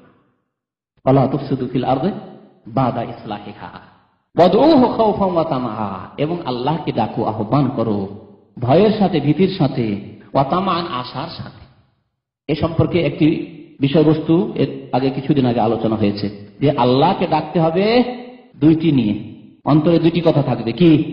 ভয়ও থাকবে আল্লাহকে বলে, আর আশাও থাকবে। ভয় থাকবে কিসে? যে পাপ করলে আল্লাহ ধরে ফেলবেন, আল্লাহর আযাব আসবে, গজব আসবে। আর আশা যে আল্লাহ যেটুকু ইবাদত বন্দেগী করছে, আল্লাহ ফরজ আদায় করছে, ওয়াজিব আদায় করছে, সুন্নাত আদায় করছে, তোমার মতো হারাম থেকে বাঁচছি আল্লাহ, আর তোমার অসন্তুষ্টির কাজ জেনে শুনে করি না, সুতরাং আল্লাহ তোমার কাছে তোমার রহমতের আশাবাদী, তোমার জান্নাতের আশাবাদী, যে দুনিয়া এবং আখিরাতের সুখের আশাবাদী। তাহলে আশাও রাখতে হবে আল্লাহর কাছে ভালো কাজ করে, আর নিরাশ হতে হবে না। ঠিক তেমনি গুনাহ যাতে না হয় যেন ভয় রাখতে হবে, যে গুনাহ হলে আল্লাহ ধরে ফেলবে। মানুষের সংশোধন কখন হবে? এই দুইটি ব্যালেন্স যখন ঠিক থাকবে। গাড়ির চাকা যদি দুদিকে ঠিক থাকে তাহলে না গাড়ি ঠিক চলবে। আর যদি গাড়ির দুটি ঠিক না থাকে, একটা পাঞ্চার থাকে, একটা পাঞ্চার, ডান দিকের চাকা পাঞ্চার আছে, বাম দিকের চাকা পাঞ্চার, আর খুব সুন্দর আপনি ড্রাইভার, ভালো ড্রাইভিং করছেন, গাড়ি কোন দিকে যাবে? সোজা গাড়ি যাবে না আপনার। তো মুমিনের অন্তরে দুটো যদি না থাকে, খৌফ এবং তামা, ভয়ও থাকতে হবে আল্লাহ এবং আশাও থাকতে হবে। আল্লাহ রাব্বুল আলামিনের ক্ষেত্রে আল্লাহ রাব্বুল তাই বলছেন, ওয়াদউহু খাওফান ওয়া তামা, আল্লাহর কাছে দোয়া করো ভয়ের সাথে এবং আশার সাথে। ইন্না রাহমাতাল্লাহি করিবুম মিনাল মুহসিনিন, নিশ্চয় আল্লাহর রহমত কার সন্নিকটে? মুহসিনিনে, সৎকর্মশীলদের সন্নিকটে। তাহলে আল্লাহর রহমত ছাড়া জান্নাত পাওয়া যাবে না, আল্লাহর রহমত ছাড়া কবরের আযাব দূর হবে না, আল্লাহর রহমত ছাড়া দুনিয়া আখিরাতে শান্তি পাওয়া যাবে না। কিন্তু রহমত কখন হাসিল হবে? শুধু আশা করলে হবে কি? কি করতে হবে? মুহসিনিন হইতে হবে, সৎকর্মশীল হইতে হবে। সৎকর্ম করেন, তারপরে আল্লাহর কাছে আশা করেন, আল্লাহ আমি যতটুকু পেরেছি করেছি, আল্লাহ বাকি তোমার রহমতের আশাবাদী, আল্লাহ তোমার রহমত ছাড়া আমার নাজাত পেতে পারে না, মুক্তি হতে পারেন আল্লাহ। ইন্না রাহমাতাল্লাহি করিবুম মিনাল মুহসিনিন, সূরা আরাফ আয়াত নম্বর 56। ওয়া কওলি, মহান আল্লাহর বাণী। আরো আল্লাহ রাব্বুল বলছেন, আফা হুকমাল জাহিলিয়াতি ইয়াবগুন, তারা অজ্ঞতার যুগের, জাহিলিয়াত মানে অজ্ঞতার যুগ। জাহিলি যুগ কোন যুগকে বলা হয় বলুন তো দেখি? ইসলাম আসার পূর্বে যুগকে বলা হয়েছে জাহিলি যুগ। কারণ সেই যুগটি কি ছিল? অশিক্ষিত লোকদের ছিল, সেই জন্য শিরক কুফরির যুগ ছিল, সেই জন্য সারা বিশ্বে কুফরি আর শিরক বিরাজ করছিল। এমনকি মক্কাতুল মুকাররমা, আল্লাহর ঘর বাইতুল্লাহ, যে ঘরটিকে আল্লাহ রাব্বুল আলামিন ইব্রাহিম খলিলুল্লাহ আলাইহিস সালাতু ওয়াস সালামকে দিয়ে তৈরি করালেন, যে এখানে তাওহীদ প্রতিষ্ঠা থাকবে, সারা বিশ্বের একত্ববাদী মুসলিমরা মুমিন ইমানদার বনে সেইখানে ইবাদত বন্দি করবে। তার চারিদিকে 360টি মূর্তির পূজা। আর ভারত উপমহাদেশ যদি দেখা হয় তো 33 কোটি দেবতার পূজা হচ্ছে হিন্দুদের ঘরে, ঠিক না? সাপ বিচ্ছু থেকে শুরু করে গঙ্গা যমুনা সবকিছুর পূজা হচ্ছে, হচ্ছিল না? হচ্ছিল না? এখনো হচ্ছে না? হচ্ছে না? জি। এঁদুর বাঁদর থেকে শুরু করে গরু ছাগল গায়ে গাভী সবকিছুর পূজা হচ্ছে। এই ছিল পৃথিবীর চিত্র। এই জন্য সেই যুগকে বলা হয়েছে আইয়ামুল জাহিলিয়া, জাহিলিয়াতের যুগ। অজ্ঞতার কারণে নয়, কোন অজ্ঞতা অর্থাৎ শিক্ষা ছিল না এমন কথা নয়, বড় বড় কবি ছিল সেই যুগ, কাব্য রচনা করত। সাবা মুআল্লাকা, 7টি প্রসিদ্ধ কবিদের কবিতা আছে যেগুলি দিয়ে তারা প্রতিযোগিতা করতো সেই যুগে। আজ পর্যন্ত এখনো যারা ইসলামের আরবি সাহিত্যের উপর পড়াশোনা করে, মাদ্রাসায় হোক আর কলেজ ইউনিভার্সিটিতে যে অ্যারাবিক যারা এমএ করে বা অনার্স করে, তাদেরকে এসব পড়তে হয়। তাদের সাহিত্য আজকে বর্তমান যুগে আরবি যে কবিরা রয়েছে তাদের চেয়ে অনেক বড় বড় কবি সেই যুগে ছিল। কিন্তু সেই যুগকে জাহিলিয়াতের যুগ কেন বলা হলো? এই জন্য নয় যে শিক্ষা দীক্ষা জানত না, এই জন্যই যে সেই যুগে কুফর এবং শিরক এমন ভাবে ছেয়ে পড়েছিল যে তাওহীদবাদী খুঁজে পাওয়া যেত। আবু জাহালকে জাহেলের বাপ কেন বলা হলো? শিক্ষার দিকে মূর্খ ছিল না, সে মক্কার নেতা ছিল, কিন্তু তাকে আবু জাহাল অর্থাৎ অজ্ঞতার বাপ, জাহেলের বাপ বা জাহালত অজ্ঞতার বাপ কেন বলা হলো? এই জন্য যে সবচেয়ে বড় শত্রু ইসলামের, তাওহীদের শত্রু, আল্লাহর দ্বীনের শত্রু ছিল, সেজন্য জাহেল। আল্লাহ থেকে অজ্ঞ, আল্লাহর দ্বীন থেকে অজ্ঞ, আল্লাহর দ্বীনের শত্রু। তাহলে আল্লাহর নাযিলকৃত বিধান ছাড়া মানব রচিত যত বিধান আছে সেগুলি হচ্ছে হুকমুল জাহিলিয়া। আল্লাহর বিধান ছাড়া মানুষের তৈরি করা যে কোনো বিধান, সেটি হচ্ছে কি? হুকমুল জাহিলিয়া, জাহেলি বিচার, অজ্ঞতার ফায়সালা, অজ্ঞতার বিধান। আল্লাহ রাব্বুল বলছেন, আফা হুকমাল জাহিলিয়াতি ইয়াবগুন, তারা কি জাহিলি যুগের বিচার দিয়ে তারা মীমাংসা করতে চায়, ফায়সালা করতে চায়। ওমান আহসানু মিনাল্লাহি হুকমা লিকাওমি ইউকিনুন, অথচ আল্লাহর চাইতে উত্তম বিচারকারী আর কে রয়েছেন? সেই সব সম্প্রদায়ের অন্তরে যারা দৃঢ় বিশ্বাসী, লিকাওমি ইউকিনুন, যারা আল্লাহর প্রতি ইয়াকিন রাখে, দৃঢ় বিশ্বাস রাখে, তাদের নিকটে তারাই তো বিশ্বাস রাখে আল্লাহর ফায়সালার উপর। আল্লাহর চাইতে আর উত্তম বিচারক আর কে হতে পারে? ওমান আহসানু মিনাল্লাহি হুকমা। তাহলে আল্লাহ রাব্বুল আলামিন এত সুন্দর বিচার যা আল কোরআনে নাযিল করেছেন, আল্লাহ রাব্বুল আলামিনের নাযিলকৃত এত সুন্দর বিচার ফয়সালা যা নবী সাল্লাল্লাহু আলাইহি ওয়াসাল্লামের হাদিসে রয়েছে, এর চাইতে ভালো বিচার আর কোথায় হতে পারে? যে কোরআন এবং হাদিসের বাস্তবায়ন না করে রাষ্ট্রীয় পর্যায়ে, আদালতে, দেশে, সমাজে, সার্বিক জীবনে না করে মানুষের তৈরি করা বিধান দিয়ে বিচার করবে। আফা হুকমাল জাহিলিয়াতি ইয়াবগুন, তাহলে তোমরা জাহিলি যুগে বিচার চাও? তোমরা মানব রচিত জাহিলি বিধান দিয়ে তোমরা বিচার করতে চাও? তাহলে আজকে পৃথিবীর যে সব দেশ উন্নতি করেছে টাকা পয়সায়, ডলারে উন্নতি করেছে, ইত্যাদি ইত্যাদি, দুনিয়ার টেকনোলজিতে উন্নতি করেছে, সায়েন্স প্রযুক্তিতে উন্নতি করেছে, তাদের তৈরি করা বিধানগুলি হচ্ছে জাহিলি, হুকমুল জাহিলিয়া। সেগুলি নিয়ে এসে গণতন্ত্র নিয়ে আসলো, সমাজবাদ নিয়ে আসলো, আর আপনার নাস্তিক্যবাদ নিয়ে আসলো, কমিউনিজম নিয়ে আসলো, মার্ক্সবাদ নিয়ে আসলো, ইত্যাদি ইত্যাদি, যত জাতীয়তাবাদ নিয়ে আসলো, যত বাদ রয়েছে এসব বলার প্রয়োজন নেই। সবগুলি হচ্ছে হুকমুল জাহিলিয়া, মানবরচিত বিধান হচ্ছে হুকমুল জাহিলিয়া। এই তো আয়াত আর হাদিস হলো। তাহলে এখন শেষ ফয়সালা, যারা মানব রচিত বিধান দিয়ে ফয়সালা করে তাদের হুকুম কি? তারা ইমানের গণ্ডিতে থাকবে না একেবারে বেরিয়ে যাবে, না একাধিক ভাগ করা যেতে পারে? জি, তারা বলেন কোরআনে যারা মানব রচিত বিধান দিয়ে ফয়সালা করে তাদেরকে শুধু কাফের বলেনি, ওমাল্লাম ইয়াহকুম বিমা আনজালাল্লাহু ফাউলাইকা হুমুল কাফিরুনও বলেছেন। তাহলে কাফের কারা? বড় কাফের যারা সমান মনে করে যে ইসলাম আর ক্যাপিটাল পুঁজিবাদ, ইসলাম আর সমাজবাদ, ইসলাম গণতন্ত্রবাদ, ইসলাম ধর্মনিরপেক্ষতাবাদ সবই সমান, সব ঠিক আছে। আমাদের দেশে যে আমাদের জজেরা ফয়সালা করছেন এই ফয়সালা, আর সৌদি আরবে যে কাজীরা ফয়সালা করছেন কোরআন এবং হাদিস দেখে বা ফিকহ মাসলা মাসাইল দেখে, দুটোই একই, ঠিকই আছে, সবই ঠিক আছে। তাহলে সমান করে দিল, সুতরাং বড় কাফের। আর যদি মনে করে যে না আজকালকার যুগে কোরআন এবং হাদিস নিয়ে বড় মুশকিল আছে, ওগুলো চলবে না, তাহলে তো চলে গেল, কাফের, সবগুলি বড় কাফের। যদি ঘুষ খেয়ে কোরআন এবং হাদিস দিয়ে বিচার করে, কিন্তু ঘুষ খেয়ে একটি দুটি মাসলা মাসাইলে একটি দুটি সমস্যায় কেসে ঘুষ খেয়ে বিচারে জুলুম অত্যাচার করে দিল, কোরআন এবং হাদিস দিয়ে নাই বিচার করলো না, তাহলে ওকে কি বলা যাবে? জালেম, কারণ একজনের হক অন্যজনকে দিয়ে দিল। তাই আল্লাহ রাব্বুল আলামিন এই প্রসঙ্গে বলেছেন, এই ঘুষখোর বিচারপতি শাসকদের ক্ষেত্রে বলেছেন ওমাল্লাম ইয়াহকুম বিমা আনজালাল্লাহু ফাউলাইকা হুমুল জালিমুন বলেছেন, কারণ জুলুম করে ফেলল। একজন নির্দোষী লোক আরেকজন দোষী, বা একজনের জমি আরেকজনের কি করিল? জমি দিয়ে দিল, জমিওয়ালা জমি পেল না, কি জন্য? ঘুষ খেয়ে, জালেম। কিন্তু তার বিশ্বাস আছে যে না এটা জুলুম, বিশ্বাস আছে, জায়েজ মনে করেন আছে। আর ফাসিক বলা হয়েছে যারা কোরআন এবং হাদিস কমের পক্ষে, কম পক্ষে যারা মানব রচিত বিধান দিয়ে ফয়সালা করে আর বলে আমরা পারছি না, আমাদের উপর জবরদস্তি করা হচ্ছে, আমাদের জন্য ওই শক্তিশালী দেশগুলি পরাশক্তিগুলি সমস্যা সৃষ্টি করবে, সেই জন্য আমরা পারছি না। তারপরেও তারা কি, যদিও তাদের ইমান মজবুত থাকে, এই ক্ষেত্রে মুনাফিক না, কপটতা নাই, মানে অন্তর ঠিক আছে ইসলামের ওপর, ইমানের ওপর, কোরআনের ওপর, হাদিসের ওপর, নবীর মহব্বতে, তারপরেও পারছি না, আমাদের উপর জবরদস্তি চাপ সৃষ্টি করা হচ্ছে, কি করব আমরা?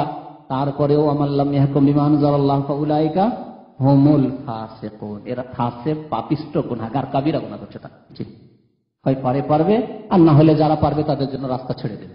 তাদেরকে বলবো হয় আল্লাহর বিধান প্রতিষ্ঠা করার জন্য চেষ্টা করবে, আর না হলে যে সব বীর মুজাহিদরা পারবে, যাদের ইমানি শক্তি আছে, আমরা পারবো এই বাতিল শক্তিগুলির মোকাবেলা করতে এবং আমরা কোরআন এবং সুন্নাহর আইন পরিচালনা করতে, তাদেরকে আগে বেরিয়ে দেবে যে আমরা পারছি না, আমাদের ইমানের দুর্বলতা, জান আপনারা করেন। শুরুতে আরেকটি কথা বলেছিলাম, এই তাগুতের বিধান অর্থাৎ মানব রচিত বিধানের ক্ষেত্রে একদল যারা আইন প্রণয়ন করে, তৈরি করে, তারা তাগুত এবং তারা বড় কাফের, এতে কোনো সন্দেহ নেই। এটাও শুনে নেন, আইন তৈরি করার বলছে না না কোরআনের উপর ইমান আছে, চলবে কথা? মুনাফিক, বড় মুনাফিক। কি করে আপনার কোরআনের উপর ইমান আছে আর আইন তৈরি করছেন? আমাকে যদি বলা হয় যে দেশের সংবিধান তৈরি করুন, অথচ আমি কোরআন হাদিস সম্পর্কে জানি, আর আমি বলবো যে না আমি মুসলমান, চলবে? গ্রহণযোগ্য হবে কথা? কেন? আমি নিজে আইন তৈরি করছি, আল্লাহ না করে। তো যেই ব্যক্তি বা যারা আইন প্রণয়ন করলো, সংবিধান তৈরি করলো, তারা নিঃসন্দেহে তাগুত এবং কাফের, কারণ তারা আইন তৈরিকারী। লক্ষ লক্ষ কোটি কোটি লোক তাদের এই আইন সংবিধান মেনে চলবে। জি, ফেরাউনি কাজ তারা করে। আর এক দল আইন তৈরি করেনি, কিন্তু সেই মানব রচিত আইন দিয়ে বিচার করছে। এই আগের যে তফসিল বিস্তারিত কথাটি তাদের ক্ষেত্রে প্রযোজ্য, যে তারা কি জন্য কোরআন হাদিসের সমান, ইসলামী বিধানের সমান মনে করছে, না তার চাইতে শ্রেষ্ঠ মনে করছে, না কোরআন এবং হাদিসের প্রতি ইমান আছে কিন্তু আমরা পারি না, বাধ্য হয়ে যাচ্ছে, এই ক্ষেত্রে আমাদেরও নেই, ক্ষমতা নেই, কাফের, জালেম, ফাসিক হবে এই ক্ষেত্রে। আর আরেক দলের কথা বলেছিলাম, জনসাধারণ। দেশে যে কোর্ট কাচারি রয়েছে, আদালত রয়েছে, সুপ্রিম কোর্ট, হাইকোর্ট ইত্যাদি রয়েছে, আপনাকে কোনো কেসের ক্ষেত্রে যেতে হচ্ছে, আপনার কারো সাথে বিবাদ, জমি জায়গা নিয়ে, টাকা পয়সা নিয়ে, বা যে কিছু নিয়ে হোক না কেন, আপনাকে সেখানে যেতে হচ্ছে। এখন কি আপনি বলবেন এখানে মানব রচিত বিধান দিয়ে ফয়সালা, আমি ওখানে যাব? অথচ আপনি আসামি অথবা বাদী, আর আপনার এই ন্যায্য হক কোরআন সুন্নাহর আলোকেও যদি হাসিল করতে হয়, আপনি আলেম ওলামাদের দিয়ে বিচার করে পারবেন না, আপনাকে কোর্টের আশ্রয় নিতে হবে। যেখান থেকে মানব রচিত বিধান দিয়ে ফয়সালা হচ্ছে সেই কোর্টে যাবেন না? যাবেন না। এই ক্ষেত্রে অল্প কিছু আলেমরা বলেছেন না, যাবেন না, আপনার হক ছেড়ে দেন, তারপরে আপনি মানবরচিত বিধান দিয়ে যে কোর্ট ফয়সালা করছে সেখানে আপনি কেস নিয়ে যাবেন না। কিন্তু এই কথাটি ঠিক নয়। ন্যায্য হক আপনার 50 বিঘা জমি চলে যাচ্ছে, আর এর জন্য আপনি মানবরচিত বিধান দিয়ে কোর্টে ফয়সালা হয় সেখানে, সেই জন্য আপনার ন্যায্য হক নেওয়ার জন্য যাবেন না। আপনি ফার্স্ট ক্লাস ফার্স্ট পাস করেছেন, তারপরে চাকরি আপনাকে না দিয়ে একটা সেকেন্ড ক্লাস থার্ড ক্লাস ছেলেকে চাকরি দিয়ে দেওয়া হলো, আপনি কেস করলে জানছেন যে আমি সুপ্রিম কোর্ট হাইকোর্ট করলে আমি এই চাকরিটা পেয়ে যাবো, তাহলে আপনি কি চাকরি নেওয়ার জন্য যাবেন না? অথচ কোর্ট হচ্ছে ইসলামিক আদালত নাই, অন ইসলামিক আদালত, তারপরে না যাবেন আপনি সেখানে গিয়ে যে ফয়সালাটা নিলেন সেটি আপনার জন্য জায়েজ, যদিও সেখানে মানবরচিত বিধান দিয়ে ফয়সালা হয়। কারণ যে হকটি আপনি নিচ্ছেন সেটি আপনার ন্যায্য হক, ঠিক না? ন্যায্য হক, জমি আপনার, টাকা আপনার, চাকরিটি আপনার, আপনি এর যোগ্য, সেজন্য আপনি এই রকম বিচার নিতে পারবেন। কারণ এর আমরা ভুক্তভোগী, কিন্তু আমাদেরকে এসব কোর্টে যেতে হবে, কখনো আসামি হয়ে যেতে হবে, কখনো বাদী হয়ে যেতে হবে, ঠিক না? সুতরাং আমাদের জন্য জায়েজ রয়েছে। সন্তুষ্টি প্রকাশ করা, ইসলামের বিরুদ্ধে যদি ফয়সালা করে তার উপর সন্তুষ্টি প্রকাশ করা না জায়েজ নয়, সন্তুষ্টি প্রকাশ করা জায়েজ নয়। হাদিস আব্দুল্লাহ বিন আমর ইবনে আস রাদিয়াল্লাহু তাআলা আনহুমা বর্ণনা করেছেন, বলছেন আন্না রাসূলুল্লাহ সাল্লাল্লাহু আলাইহি সাল্লাম قال, রাসূলুল্লাহ সাল্লাল্লাহু আলাইহি সাল্লাম ইরশাদ করেছেন, লা ইউমিনু আহাদুকুম, তোমাদের কোন ব্যক্তি অতক্ষণ সঠিক মুমিন হতে পারবে না, সঠিক মুমিন হতে পারবে না কতক্ষণ পর্যন্ত, হাত্তা ইয়াকুনা হাওয়াহু তাবআন লিমা জিতু বিহি, আমি যা নিয়ে এসেছি, কে? রাসূলুল্লাহ সাল্লাল্লাহু আলাইহি সাল্লাম, আমি মুহাম্মদ সাল্লাল্লাহু আলাইহি সাল্লাম যা নিয়ে এসেছি, তিনি বলছেন তার যতক্ষণ অনুসারী না হয়ে যাবে সেই ব্যক্তির, যে ব্যক্তি মুমিন হতে চায় সেই ব্যক্তির প্রবৃত্তি, তার মনের চাহিদা, মনের কামনা, মনের বাসনা কি হয়ে যাবে? যা কিছু আল্লাহ রাব্বুল আলামিনের পক্ষ থেকে নবী করিম সাল্লাল্লাহু আলাইহি ওয়াসাল্লাম নিয়ে এসেছেন তার অনুসারী না হয়ে যাবে। হাত্তা ইয়াকুনা হাওয়াহু, তার প্রবৃত্তি যতক্ষণ পর্যন্ত না হয়ে যাবে কি, তাবাআন, অনুসারী, লিমা জিতু বিহি, ওই বিধানের যেই বিধান আমি নিয়ে এসেছি, আমার আনিত বিধানের যতক্ষণ পর্যন্ত অনুসারী না হয়ে যাবে কোন ব্যক্তি, ততক্ষণ পর্যন্ত সেই ব্যক্তি লা ইউমিন, মুমিন হতে পারবে না। কি বোঝা গেল এই হাদিস দ্বারা? যে আল্লাহ রাব্বুল আলামিনের পক্ষ থেকে যে বিধান এসেছে তা কার উপর নাযিল হয়েছে? রাসূলুল্লাহ সাল্লাল্লাহু আলাইহি সাল্লামের উপর, শেষ বিধান, যেই বিধানের পর আর কোন নতুন বিধান আসবে না, যেই নবী রাসূলের পর আর কোন নবী রাসূল আসবে না, তার উপর নাযিল হয়েছে যেই বিধান, আল কোরআনের বিধান, আসমানি বিধান, লৌহে মাহফুজ থেকে নাযিল হয়েছে, সেই বিধান আল্লাহ নাযিল করেছেন তার প্রিয় রাসূল সাল্লাল্লাহু আলাইহি সাল্লামের উপর, খাতামুন নবীন সাইয়্যিদুল মুরসালিনের উপর, শেষ নবী সাল্লাল্লাহু আলাইহি সাল্লামের উপর।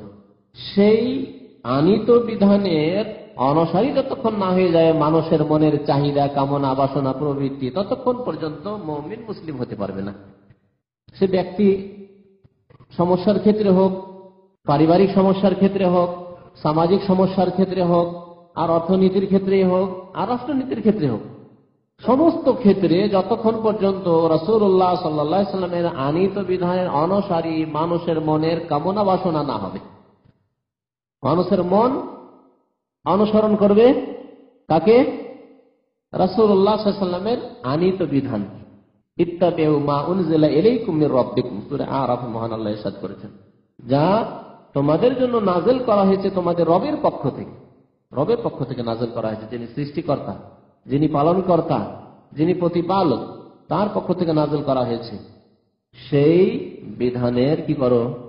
অনুসরণ করো। ওয়ালা তাত্তাবিউ মিন দুনিহি আউলিয়া, সেই বিধান ছাড়া অন্য কোন পৃষ্ঠপোষক, অন্য কোন অভিভাবক, অন্য কোন বিধান রচনাকারীর অনুসরণ করিও না। তাহলে আল্লাহর নাযিলকৃত বিধান, রাসূলের আনিত বিধান ছাড়া অন্য কোন মানব রচিত বিধান, মানুষের তৈরি করা আইন কানুনের যারা অনুসরণ করলো তারা মুমিন হতে পারবে না। লা ইউমিনু আহাদুকুম, নবী করিম সাল্লাল্লাহু আলাইহি সাল্লামের হাদিস।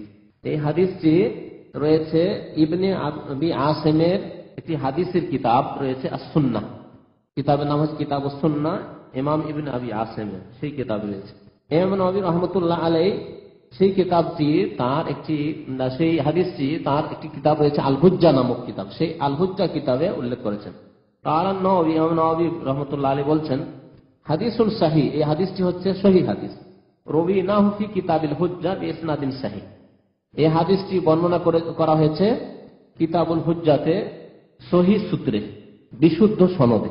ইমাম নওয়াবীর একটি কিতাব রয়েছে, ছোট্ট কিতাব, 40 হাদিস, আল আরবাঈন আন-নওয়াবিয়া। আরবিতে বলা হয় কিতাবটির নাম হচ্ছে আল আরবাঈন আন-নওয়াবিয়া, অর্থাৎ ইমাম নওয়াবীর সংকলিত 40 হাদিস। এই 40 হাদিসে এই হাদিসটি রয়েছে, আর এই হাদিসের পরে এই মন্তব্যটিও রয়েছে নওয়াবী রহমতুল্লাহ আলাইহি যে হাদিসটি সহিহ। আর 40 হাদিস অনেক ভাইদের কাছে আছে, তাতে এই হাদিসটি পাবেন। এই হাদিস দ্বারা স্পষ্ট হলো যে মুমিন হওয়ার জন্য আল্লাহর নাযিলকৃত বিধান, যে বিধান রাসূলুল্লাহ সাল্লাল্লাহু আলাইহি ওয়াসাল্লাম নিয়ে এসেছেন, আর যে বিধান এসেছে ওহী ভিত্তিক, খেয়াল খুশি আসেনি, বরং ওহী ভিত্তিক, ওহীর মাধ্যমে নাযিল হয়েছে। ওমা ইয়ানতিকু আনিল হাওয়া, নিজের পক্ষ থেকেও নবী করিম সাল্লাল্লাহু আলাইহি ওয়াসাল্লাম সেই বিধানের কোনো একটি কথাও বলেননি, বরং যা কিছু এসেছে ইন হুয়া ইল্লা ওয়াহয়ুন ইউহা, সেই বিধান যেই ব্যক্তি মানল না, সেই বিধানের তার মন অনুসরণ করল না, সেই ব্যক্তি মুমিন মুসলিম হতে পারবে না। ওয়াকাল আশ-শাবি, তাবেঈ ইমাম শাবি রাহমাতুল্লাহ আলাইহি বলছেন, কানা বাইনা রাজুলিন মিনাল মুনাফিকিন ওয়া রাজুলিন মিনাল ইয়াহুদ খুসুমা। একটি আর হাদিস উল্লেখ করছেন যে একজন মুনাফিক আর একজন ইহুদির মধ্যে কোন বিষয় নিয়ে ঝগড়া হয়েছিল। খুসুমা, খুসুমা মানে ঝগড়া, দ্বন্দ্ব, লড়াই। খাসামা ইউখাসিমা মানে হাযানি খাসমান ইখতাসামু ফি রাব্বিহিম, কোরআনে আল্লাহ বলেছেন হাযানি খাসমানি, এই দুইজন প্রতিদ্বন্দ্বী, একে অন্যের প্রতিদ্বন্দ্বী। তো এই দুইজনে দ্বন্দ্ব হয়, ঝগড়া হয়ে যায়। দুইজন কে কে ছিল? একজন ইহুদি, তাহলে সে স্পষ্টই কাফের। আর একজন কি? গোপনীয় কাফের, মুনাফিক, মানে নামদারি মুসলমান, কিন্তু তার অন্তরে ঈমান ছিল না, তার অন্তরে ঈমান ছিল না, মুনাফিক। মুনাফিক যে মুসলিমদের অন্তর্ভুক্ত কিন্তু অন্তরে ঈমান নেই, আল্লাহ পরকালে বিশ্বাস নেই, জন্মসূত্রে শুধু মুসলিম, ইসলাম দ্রোহী, তার ইসলাম দ্রোহী ইহুদি নাসারার চাইতেও বেশি ক্ষতিকর। কিন্তু কারণ এই ঘরের শত্রু, ঘরের শত্রু যত বেশি ক্ষতি করতে পারবে, পরের শত্রু অত ক্ষতি করতে পারবে। পারবে কি? পরের শত্রু আপনার বাড়ির দরজার কাছে ঘোরাঘুরি করে, আরে এই লোকটি অজানা লোক, এখানে কেন ঘোরাঘুরি করছে, এত রাত্রে কেন এই লোকটি ঘোরাঘুরি করছে, ঠিক না? এই সময় কেন, নির্জনতার সময়, কোন লোকজন নেই, এই সময় কেন ঘোরাঘুরি করছে আমার বাড়ির আশেপাশে? তাহলে বাইরের কোন অচেনা লোক যদি কোন শত্রু মনে হয়, তাহলে আগেই সজাগ। কি ব্যাপার? কিন্তু আপনার ঘরের শত্রু, আপনার ছেলেই যদি শত্রু হয়, আপনার আপন ভাই যদি শত্রু হয়, হ্যাঁ, আপনার ভাতিজাই যদি শত্রু হয়, আপনার ভাগিনে কোনো আত্মীয় শত্রু হয়, সে তো ঘরে যাতায়াত করে, যে কোনো সময় রাত 12টায় আসুক, রাত 3টায় আসুক, আসলে আপন লোক, আমার আত্মীয়, এর দ্বারা ক্ষতির সম্ভাবনা বেশি। এইরকম শত্রুর দ্বারা ক্ষতির সম্ভাবনা বেশি। এই জন্য ইহুদি চাইতে, নাসারা খ্রিস্টান চাইতে, অন্য কাফের অমুসলিম চাইতে বেশি ক্ষতিকারক হচ্ছে মুনাফিক। সাপ বিচ্ছু যদি হাতের আস্তিনের মধ্যে ঢুকে থাকে, ওই রকম হচ্ছে মুসলিম সমাজে মুনাফিক। মুসলিম সমাজের ঘরে ঘরে ঢুকে আছে, বাবা নামাজ পড়ে, আর এক ভাই নামাজি মুসল্লি, আরেক ভাই বড় মুনাফিক। ধরা মুশকিল এরকম শত্রুকে, যে এরকম শত্রু যে ক্ষতি করছে ঘরে বসে বসে মুসলিমদের, মুসলিম সমাজে বসে বসে, মুসলিম দেশে বসে বসে, এইরকম চোরকে, এরকম ডাকাতকে, এইরকম ইসলাম দুশ্মনকে ধরা মুশকিল। তো এই ইহুদি কি করেছিল দেখুন। এই জন্য মুনাফিকের শাস্তি, আবার মুনাফিক দুই প্রকার মনে রাখবেন, হ্যাঁ, 2-4টি মুনাফিকের লক্ষণ পেলেই যে মুনাফিক আরো তাকে বড় শাস্তি ইহুদি নাসারা চাইতে খারাপ করে দেবেন তা নয়। মুনাফিক কত প্রকার বললাম? 2 প্রকার। মুনাফিক ফিল ইতিকাদ, বিশ্বাসগত মুনাফিক, বিশ্বাসেই কপটতা আছে, আল্লাহ বিশ্বাস নেই, পরকালে বিশ্বাস নেই, জান্নাত জাহান্নামে বিশ্বাস নেই, নামাজে বিশ্বাস নেই, কোরআনে বিশ্বাস নেই, ইসলামী বিধিবিধানে বিশ্বাসী নয়, অন্তরে কিন্তু লুকায়িত, প্রকাশ করে না। ইহুদি নাসারা কাদবাদাতিল বাকদাও মিন আফওয়াহিহিম, তারা প্রকাশ করে ফেলেছে যে তারা কোরআন মানে না, পরকাল মানে না, তারা রাসূল মানে না, মুহাম্মদ মানে না, কাবা মানে না, কিবলা মানে না, ঠিক না? তো প্রকাশ করে ফেলেছে। কিন্তু মুনাফিক যে অন্তরের মুনাফিক, সে কিবলা মানে না এই কথা প্রকাশ করে না, নামাজ রোজা হজ যাকাত মানে না এই কথা প্রকাশ করে না, গোপনে রেখেছে, ভিতরে ঢোকা আছে তার। এই মুনাফিক ফিল ইতিকাদ, আকীদার মুনাফিক, বিশ্বাসগত মুনাফিক, কপট। আর আরেকটা হচ্ছে মুনাফিক ফিল আমাল, কর্মগত মুনাফিক। অন্তরে কপটতা নেই, অন্তরে বিশ্বাস আছে আল্লাহর প্রতি, রসুলের প্রতি, কিবলার প্রতি, কাবার প্রতি, কোরআনের প্রতি, সবকিছুর প্রতি বিশ্বাস আছে তার, কিন্তু আমলে, কাজে, কর্মে মুনাফিকদের বেশ কিছু যে লক্ষণগুলি আছে, যারা বড় মুনাফিক, অন্তরের মুনাফিক, তাদের যে লক্ষণগুলি আছে, সেই লক্ষণগুলি এই লোকটির মধ্যে পাওয়া যাচ্ছে যে মুসলমান, নামাজ রোজা সবকিছু বিশ্বাস করে বা নামাজও পড়ে, কিন্তু কিছু চরিত্র রয়েছে যে চরিত্রগুলি কার চরিত্র? মুনাফিকের চরিত্র। যেমন মুনাফিকের চরিত্র নবী সাল্লাল্লাহু আলাইহি ওয়াসাল্লাম বলেছেন আয়াতুল মুনাফিক সালাসুন, মুনাফিকের চরিত্র হচ্ছে তিনটি। এই যে হাদদাসা কাযাবা, কথা বললে মিথ্যা বলা। তাহলে একজন লোক নামাজও পড়ে, রোজাও রাখে, হজ যাকাতও করে, আর অনেক কিছুই করে, ইসলামের ফরজ ওয়াজিব আদায় করে, কিন্তু কথা বললে মিথ্যা বলে। তাহলে কি বড় মুনাফিক না ছোট মুনাফিক? ছোট মুনাফিক। মানে মুনাফিকের বহুগুণ। যে অন্তরের মুনাফিক, সে অন্তর থেকে মিথ্যা বলেছে, বলে লা ইলাহা ইল্লাল্লাহ মুহাম্মাদুর রাসূলুল্লাহ, আমি মুসলমান, কিন্তু আসলে মুসলমান নয়। ওই গুণটি এর মধ্যে চলে এসেছে, তাই না? ও কলেমার ক্ষেত্রে মিথ্যুক, বড় মুনাফিক। আর ছোট মুনাফিক কথাবার্তা মিথ্যুক, কলেমার ক্ষেত্রে সে মিথ্যুক নয়। কলেমাটা তার ঠিক আছে, মানে সত্যি অন্তর থেকে কলেমার শাহাদাত দিয়েছে, সে মুসলমান। নামাজটা পড়ে অন্তরের সততার সাথে, কিন্তু কথায় কথায় মিথ্যা কথা বলে, কাজে কর্মে মিথ্যা কথা বলে, ব্যবসা বাণিজ্যের ক্ষেত্রে মিথ্যা কথা বলে, মিথ্যা লিখে। ওয়াইদা ওয়াদা আখলাফা, ওয়াদা করলে ওয়াদা খেলাফি করে। মুনাফিক ওয়াদা করে যখনই বলেছে আশহাদু আল্লা ইলাহা ইল্লাল্লাহ, সাক্ষ্য দান করছি যে আল্লাহ ছাড়া কেউ মাবুদ নেই, যে বড় মুনাফিক, অন্তরের মুনাফিক, সেখানে কিন্তু ওয়াদা খেলাফি করেছে। এখানে সাক্ষ্য প্রদান করলো, আর ভিতরে মুনাফিক কি আছে, তার মানে সে এই সাক্ষ্য আসলে দেয়নি, ঠিক না? ওই গুণটি ছোট ক্ষুদ্র আকারে হইলেও কাবিরা গুনাহ। কি করলো? ওয়াদা করে ওয়াদা খেলাফি করে, কাবিরা গুনাহ করে, কিন্তু ইসলাম থেকে বেরিয়ে যায় না, মুসলমান, ফাসেক। এই মুনাফিক হচ্ছে ফাসেক মুনাফিক। আর যে অন্তরের মুনাফিক, সে হচ্ছে কাফের মুনাফিক। আর কি গুণ বলা হয়েছে? ওয়াইদা উতুমিনা খানা, আমানত দিলে খেয়ানত করে, আমানত দিলে খেয়ানত করে। দেশে যাচ্ছিল কোন মুসলিম, তাকে বলেন ভাই তুমি তো দেশে যাচ্ছ, আমার এলাকারই লোক, যাও আমার একটা আমানত নিয়ে যাও, আমার ছেলে মেয়েদের জন্য কিছু কাপড় চোপড় নিয়ে যাও, দিয়ে দিবে, বা কোনো কিছু দিলেন, যাই কিছু দেন, যাও আমার বাড়ি একটু পৌঁছে দিও ভালো করে। নিয়ে যাওয়ার পরে তার মাল সামান তো গেল, কিন্তু আপনার মাল সামান এয়ারপোর্টে হারিয়ে গেল। বুঝতে পারলেন? ভাই আপনাকে দিতে পারিনি, আমি হারিয়ে গেছি। আমানত খেয়ানত, তাকে আমানতদার বিশ্বস্ত মনে করে দিলেন যে আমার বাড়ি পৌঁছে দিবে, খেয়ানত হলো। এটি মুনাফিকের লক্ষণ, কিন্তু ছোট মুনাফিক, ইসলাম থেকে খারিজ হয়নি এই খেয়ানত করে, আপনার মাল সামানটা হারিয়ে দিয়ে, অবহেলা করে, যেখানে সেখানে ফেলে দিয়ে, উঠালো না, ইত্যাদি ইত্যাদি। কাবিরা গুনাহ তো করলো, কিন্তু ইসলাম থেকে বেরিয়ে গেল না। পক্ষান্তরে যে বড় এতেকাদের বিশ্বাসের মুনাফিক, সে হচ্ছে কাফের, অমুসলিম, সে মুসলমান নয়, যদিও সে মুসলিম সমাজে লুকিয়ে আছে। এই সাপ বিচ্ছু মুসলিমদের আস্তিনে আস্তিনে লুকিয়ে আছে, ঘরে ঘরে ঢুকে আছে। ওই বড় মুনাফিক সম্পর্কে আল্লাহ রাব্বুল আলামিন বলেছেন ইন্নাল মুনাফিকিনা ফি দারকিল আসফালি মিনান নার ওয়া লান তাজিদা লাহুম নাসীরা, নিশ্চয়ই মুনাফিক জাহান্নামের সর্বনিম্ন স্তরে অবস্থান করবে, জাহান্নামের সবচেয়ে নিচের স্থানে অবস্থান করবে। ইহুদি, নাসারা, কাফের, মুশরিক, যত মুশরিক পত্তলিক আছে সবার নিচে বসবাস করবে জাহান্নামে কে? মুনাফিক, যে অন্তরের মুনাফিক। আর যারা আমলের মুনাফিক, তাদের মুনাফিক যদি খুব বেশি হয়ে যায়, তখন তাদেরকেও জাহান্নামে যেতে হবে, যদিও চিরকালের জন্য না হয়, বহুকালের জন্য যেতে হবে অবশ্য, কিছু কালের জন্য যেতে হবে অবশ্য, যদি আল্লাহ না মাফ করেন তাদের এইসব কাবিরা।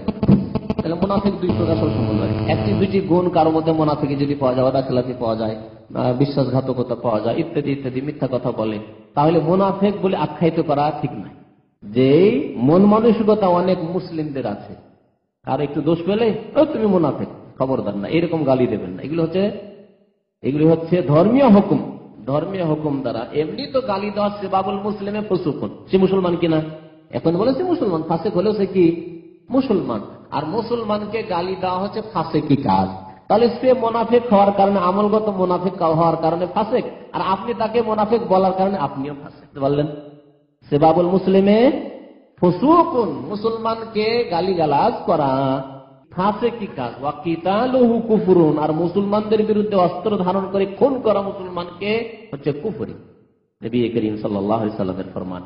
তো এই মুনাফিক তাহলে বুঝতে হবে যে এই মুনাফিক কোন মুনাফিক ছিল? অন্তরের মুনাফিক, বড় মুনাফিক। এই মুনাফিক আর এক ইহুদি, দুইজনে ঝগড়া হয়। ফাকাল ইহুদি, ইহুদি বলে না তাহাকামু ইলা মুহাম্মাদিন সাল্লাল্লাহু আলাইহি ওয়াসাল্লাম, আল্লাহ রাসূলের জামানা ছিল সাল্লাল্লাহু আলাইহি ওয়াসাল্লাম, নবী সাল্লাল্লাহু আলাইহি ওয়াসাল্লামের জামানা।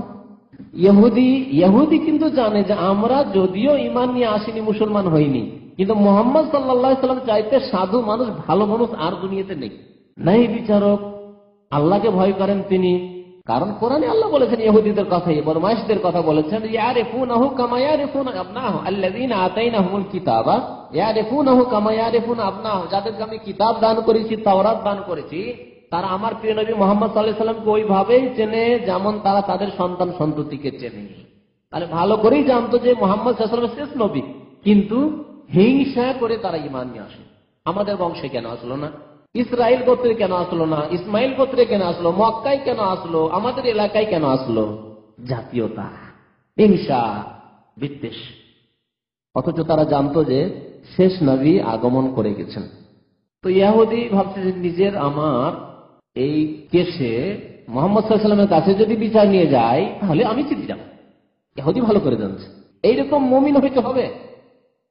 সাহাবায়ে কেরাম, তাবেঈন যারা ইসলাম প্রচার করার জন্য ভারত উপমহাদেশে পৌঁছেছেন চিটাগাঙে পৌঁছেছেন, কেরালা মালাবারে পৌঁছেছেন, আপনার যতগুলি এলাকা হচ্ছে সামুদ্রিক এলাকা সেসব এলাকা পৌঁছেছেন, ভিতরেও গিয়েছেন, তারা তাদের আচার আচরণে প্রমাণ করে দিয়েছেন হিন্দুদের কাছে, অমুসলিমদের কাছে প্রমাণ করে দিয়েছেন। মুসলিমরা যখন ইসলাম প্রচারের জন্য গিয়েছেন, ব্যবসার সাথে সাথে ইসলাম প্রচার করেছেন আখলাক চরিত্র দিয়ে, শুধু কথা দিয়ে নয় যে তুমি মুসলমান হয়ে যাও, মুসলমান হয়ে যাও। একজন অমুসলিমকে পেলে পেট্রোল পাম্পে, হ্যাঁ তুমি কি হিন্দু, ইহুদি, খ্রিস্টান, কলমা পড়ে নাও? না না, শুধু এইরকম করে কলমা পড়ালে হবে না। কলমা পড়ার জন্য ইসলামিক আখলাক লাগবে, ইসলামিক ক্যারেক্টার লাগবে। আপনার ইসলামিক ক্যারেক্টার দেখতে পায় না তো আপনাকে দেখে আকৃষ্ট হবে কি করে?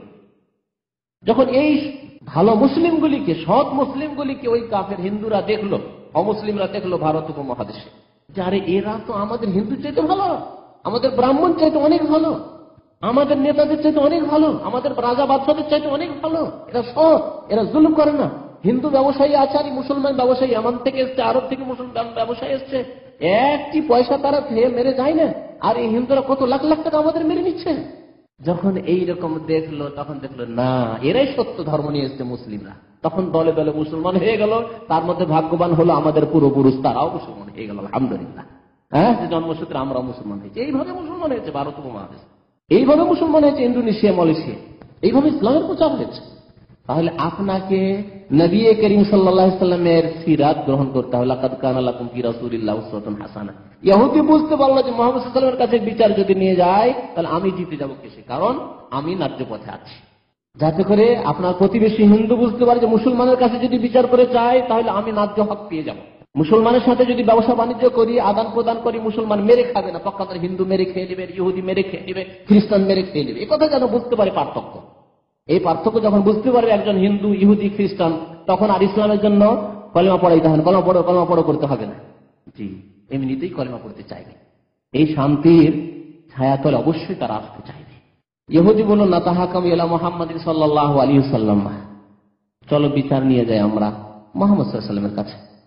তোমাদের নবী, মুনাফিক তো বাহ্যিক তো সে মুসলমান। ইহুদি বলল ঠিক আছে, তোমাদের নবীর কাছেই মুহাম্মদ সাল্লাল্লাহু আলাইহি ওয়াসাল্লামের কাছে বিচার নেব।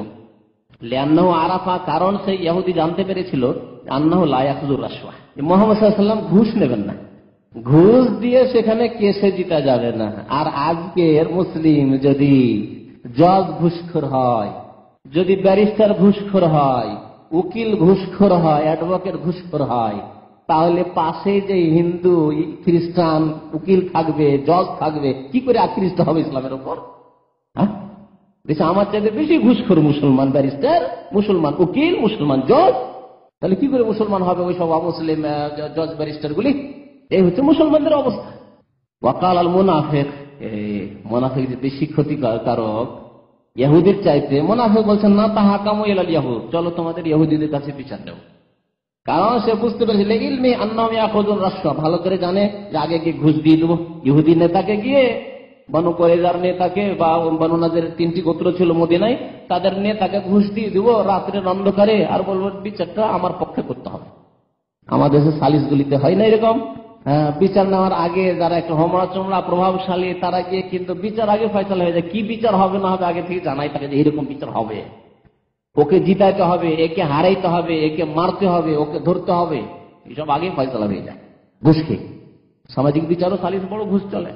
জি, ঘুষ, পয়সারও ঘুষ হয়, অনেক সময় প্রভাবের ঘুষ হয়, অনেক সময় এখন নগদ নগদ পয়সা নিল না, কিন্তু এই বংশের লোককে যদি আমরা বিচার সালিশে যদি আজকে জিতিয়ে দিই তাহলে এই বংশের লোকের আগামীতে আমাদের কাজে আসবে, সেটি ঘুষ নয়? সেটাও তো ঘুষ। আর ওই গরিবকে যদি বিচারে জিতিয়ে দিতে, গরিব আমার কি কাজে আসবে? কোনো কাজে আসবে না। সময় 2-4-5 হাজার টাকা ধার দিতে পারবে না। আর এই বংশের লোকের একটু যদি ফেভার করি আর তার পক্ষে যদি বিচারটা করে দিই, তাহলে 10-20-50 হাজার টাকাও ধার খরচ দিতে পারবে মাঝে মাঝে। এগুলি ঘুষ। মুনাফিক বলল যে ইহুদিদের কাছে বিচার নেব। ফাত্তাফাকা আলা ইয়াতিয়া কাহিনান ফি জুহাইনা। তারপরে দুইজনের সমস্যার সমাধান কিভাবে হলো? দুইজন দুই দিকে টান দেয়। একজন বলে চলো মোহাম্মদ সাল্লাল্লাহু আলাইহি ওয়াসাল্লামের কাছে যাই, আরেকজন বলে জানা চলো ইহুদিদের কাছে যাই। শেষ কারণ হচ্ছে না, কোনোটাই নেওয়া হবে না। তাহলে কি করবো? চলো একজন গণকের কাছে যাই। জুহাইনা বংশের এক গণকের কাছে বিচার করতে যাও। হয়তো কোনো মালধন কোনো বস্তু নিয়ে ঝগড়া চলে, এটি বলছে আমার, ও বলছে আমার। ধরেন একটা মোবাইল নিয়ে যদি ঝগড়া হয় আজকাল, এই আমার ওই আমার, এরকম ধরনের। তো গণকের কাছে গেলে কুফুরি আকীদা তখন ছিল এরকম। আজকাল অনেক মুসলমানের গণকের কাছে যায়। চুরি হয়েছে, চলে গেল হাত দেখাইতে, চলে গেল সে কিভাবে চাল পড়া খাওয়াবে, আমাদের চাল পড়া খাওয়ায়। যে চুরি করেছে তার মুখ শুকিয়ে যাবে আর দাঁত একেবারে চেপে ধরে নেবে আর চোর ধরা পড়ে যাবে। এগুলি করাতে যায় এরাই গণক। ইসলামে গায়েব জানার কোনো চাবি কারো কাছে নেই যে কে চুরি করলো চোর ধরা পড়বে। ইসলামে এই তরিকা নেই। ধর্মের নাম দিয়ে এক শ্রেণীর মোল্লা করে, তারা গণক। তারা মোল্লা না, হুজুরও না, মাওলানা মৌলভিও না। মনে রাখবেন, তারা গণক। যে গণকের কথা নবী সাল্লাল্লাহু আলাইহি ওয়াসাল্লাম বলেছেন ফাকাদ কাফারা বিমা উনজিলা আলা মুহাম্মদ সাল্লাল্লাহু আলাইহি ওয়াসাল্লাম, গণক হচ্ছে আল্লাহ রাসূলের উপর যে নাযিল হয়েছে বিধান কোরআন, তার সাথে কুফরিকারী কাফের। গণকের কাছে বিচার নিয়ে গেল জুহাইনা বংশের। ফায়াতাহাকাম ইলাইহি, দুইজন পৌঁছিল ওখানে বিচার নেওয়ার জন্য। নবী করিম সাল্লাল্লাহু আলাইহি ওয়াসাল্লামকে আল্লাহ রাব্বুল আলামিন এই ঘটনাটি সম্পর্কে আয়াত দ্বারা জানিয়ে দিলেন। কি জানালেন? আলাম তারা ইলাল্লাযিনা ইয়াজউমুনা, প্রথম আয়াতটি। তুমি কি দেখেছো নবী, মানে ওদের সম্পর্কে জানো, তোমাকে জানিয়ে দিচ্ছি। ইয়াজউমুনা আন্নাহুম আমানু বিমা উনজিলা ইলাইহি, তাদের ধারণা যে তারা তোমার প্রতি ঈমান নিয়ে এসেছে। অর্থাৎ মুনাফিক দাবি করে কি যে আমি মুসলমান হয়েছি। ওমা উনজিলা মিন ক্বাবলিকা, আর আপনার পূর্বে যা নাযিল হয়েছে তার প্রতি ঈমানের দাবি করে ইহুদি। ইউরিদুনা ইয়াতাহাকামু ইলা তাগুত, এরা বিচার ফয়সালা নেওয়ার জন্য পৌঁছে গেল কোথায়? তাগুতের কাছে, গণকের কাছে। তাগুতের একটি তাফসীর গণকের কাছে। যে গণক বলতে পারবে যে এটি কার, এই মাল সামানটি কার, গণকের কাছে বিচার নেওয়ার জন্য গেল। ওয়াকাদ উমিরু আন ইয়াকফুরু বিহি, অথচ তাদেরকে আদেশ করা হয়েছে যে কি করবে? তাগুতকে অস্বীকার করবে। একজন বল নাতারাফা ইলা নবী সাল্লাল্লাহু আলাইহি ওয়াসাল্লাম, নবী সাল্লাল্লাহু আলাইহি ওয়াসাল্লামের কাছে বিচার নেব, যে খাঁটি মুসলিম, যে বলছে আল্লাহ রাসূল আমাদের মাঝে রয়েছেন, আল্লাহ রাসূল সাল্লাল্লাহু আলাইহি ওয়াসাল্লামের কাছে বিচার নিয়ে যাব। ওয়াকাল আল আখার, অন্যজন বলল ইলা কাব ইবনে আল আশরাফ, কাব বিন আশরাফের কাছে। কাব বিন আশরাফ ইহুদিদের নেতা ছিল। কাব বিন আশরাফ ইহুদিদের নেতা ছিল, এবং এই ইহুদিদের নেতা মদিনায় নবী করিম সাল্লাল্লাহু আলাইহি ওয়াসাল্লামকে বড় কষ্ট দিত, মানসিক কষ্ট। সাহাবায়ে কেরামদেরকে কষ্ট দিত, সাহাবায়ে কেরামদের স্ত্রীগণকে কষ্ট দিত। কিভাবে? তার কাছে গায়িকা ছিল, বেশ কিছু গায়িকা, বড় পয়সাওয়ালা লোক ছিল, পুঁজিপতি মদিনাতে।